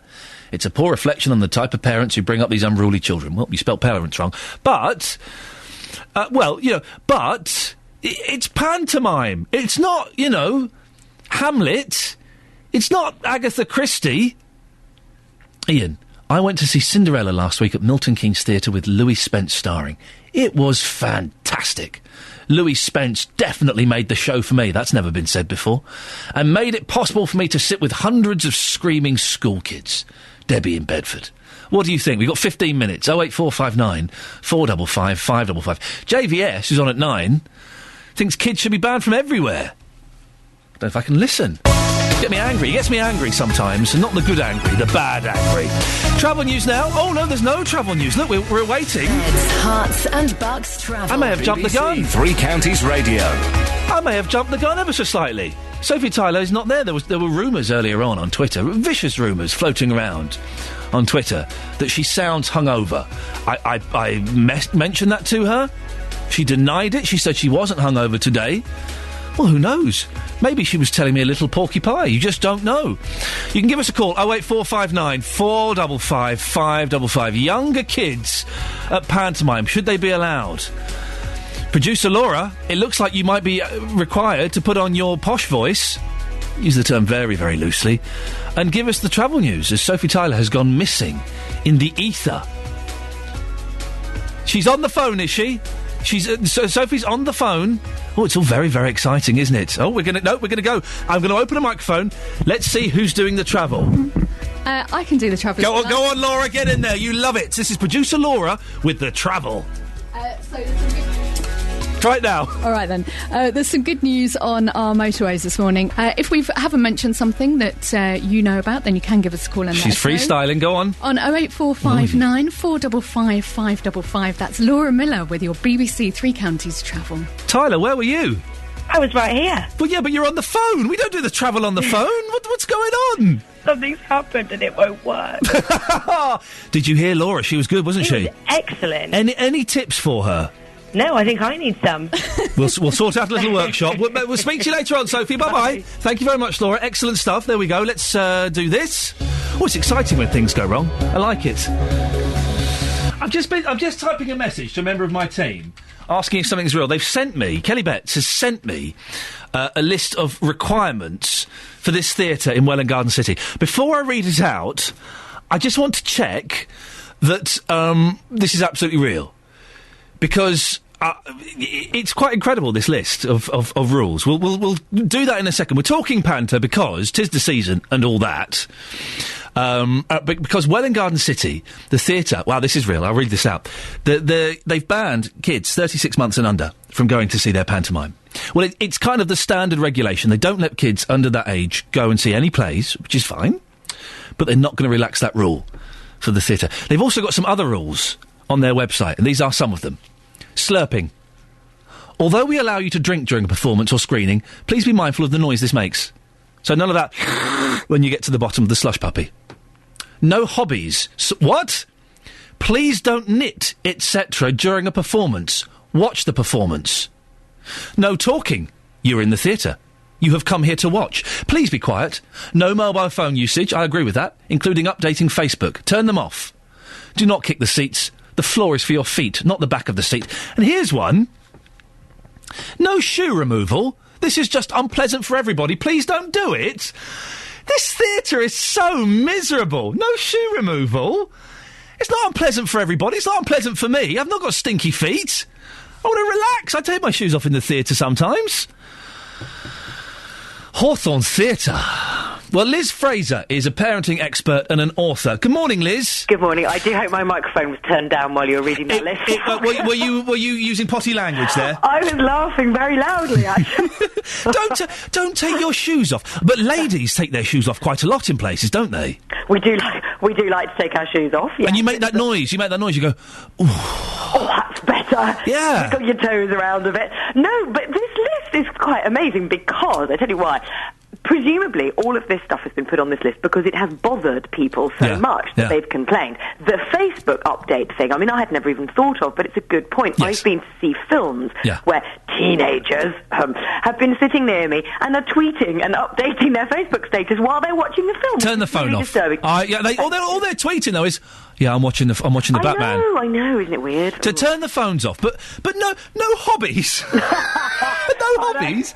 I was going to bring my piano with me. Yeah, I'm gutted. What about under threes? Should they be banned from Panto? Well, now this is an interesting one. Panto is, of course, known as a family thing, and people like to take their children. I have to say, honestly, as a parenting professional, that's what I do. Under threes really don't gain very much from going to the theatre. That's putting it tactfully. Right. They're tiny under three, and there are different pantos that you can take little tiny tots to, little theatre groups that do special things for young, very, very young children. And I think we also do need to bear in mind these days, for some reason that I'm yet to understand, producers and theatre directors are turning volume up very, very high now. Yep. So the actual sound levels are too high for such young children. There's a lot of bright lights, there's sometimes strobing effects. And I'm not trying to be a killjoy. Oh, really Liz, you were so good at the start of this call. I've gone right off you. Yeah, anyone who knows what I write knows I am little bit, oh, come on, for goodness sake, get up that tree and enjoy yourself. But, under threes, just what do they gain from it? This is the thing, absolutely nothing. I'll tell you what they get. I've got a boy who's going to be 3 in January. We're going to Panto before he's 3, and he's been to see shows, and he's... Sorry? Did you take your shoes off then? He's been to see shows, he's been to the theatre. He went to see The Tiger Who Came to Tea in a West End theatre about 3 or 4 months ago. I tell you what he got from it, Liz.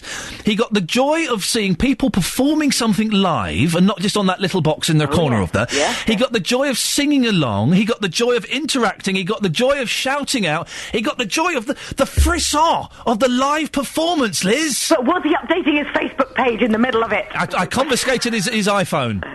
He was having none of it. No, listen, I do agree with all what you've said, and I used to take my children to, there's a theatre in London, a very small theatre in Soho that does special performances, and in Cambridge we've got the Mumford, we've got, in this area around, there are lots of small theatres that do these things specific. I mean, The Tiger Who Came to Tea sounds pretty innocuous to me, and was probably a children's performance, and that is the difference. Yeah. And Panto... But Panto is a children's performance. It's a family performance. You've got to be a little bit careful. There is a difference in that. And so, I mean, I don't know. I think maybe this has gone slightly overboard. I also think it's probably written... I hope it was written with a bit of humour. Certainly it was read that way, and I took it that way. But they've banned knitting, Liz. You can't knit in that theatre. Oh, no, it's political madness gone wrong, or something. Political craziness. I don't know. I think it depends. I mean, there are some 3-year-olds. Also, this is very important. Okay, so I think what parents don't like is they don't like the banning aspect. Yeah. So I would like to be able to make my own decision about my children, to look at my 3-year-old, who might be more or less mature than another 3-year-old, and decide, actually, I think you will gain something from this. Let's go. It's going to be good. You won't disturb other people. It won't be bad for you, and you'll enjoy it. And I think parents much prefer the idea of them being able to make their own minds up. When anybody starts stamping bans around here and there, we do tend to react fairly negatively, particularly about knitting, which, frankly, is just outrageous. Fascism. Liz, it's lovely to talk to you. Liz Fraser is a parenting expert and author. We'll get you on again. That was excellent. Thank you very much. Well, Justin Dealey has been out and about speaking to the people of Bedfordshire. I bet you hate the thought of kids being out anyway, don't you, Justin? No, not at all. You're a bit grumpy when it comes to kids, I thought. No, I'm not at all. Kids should certainly be going to Panto, that's for sure. A lot of people this morning here in Lewisham at the Chapel Street Nursery, they think it's April the 1st with this story. They don't quite believe it. One lady I spoke to, so outraged that we can't even use that recording because she was so angry. I'm being serious. But I spoke to Claire a few moments ago. She loves Panto, and she's been telling me about her 2 children. Oliver and Ayla are 3 and 2 respectively. And a busy old Christmas coming up for you, I presume? Yes, it is. Absolutely. Now, you are a fan of Panto, so if a theatre said to you, sorry, your children, they're too young, they're too noisy, they're not coming in, how would that make you feel? I think I would be inclined to find another Panto. So you wouldn't be happy about it. Would you understand to a certain degree why they're making that ban? Perhaps, I suppose. My little boy is 3, he's going to the Panto this year. My little girl is 2 and she's not, because I don't think that she'll sit through it very well. And I think that probably parents are able to decide whether their children are appropriate to attend or not. So your 2-year-old might run riot at that Panto? I think she probably would, yes. But in saying that, though, isn't that what Panto is all about? It's about young children, it's about noise, it's about having fun. Well, yes, in my opinion, I guess each theatre's able to make up their own minds as to whether that's appropriate or not. Yeah, so if that in my mind, it is the point of Panto, but... So if that theatre said no, you'd say, OK, forget it, I'll go elsewhere then. Simple as that. I'll take my business elsewhere, yeah. Interesting point there from Claire. This theatre, how much money do you think they're going to lose? Because lots of families, they want to go to Panto at Christmas time. They've got children or grandchildren under the age of 3. If they're being told, sorry, they're too young, they're too noisy, they're not coming in, a bit like Claire there, people would take that business elsewhere. See, part of me agrees with that, but then part of me thinks that it might work the other way. It might work in their favour. You got grumps like Jonathan Vernon Smith and, miserable people with no soul. Yeah.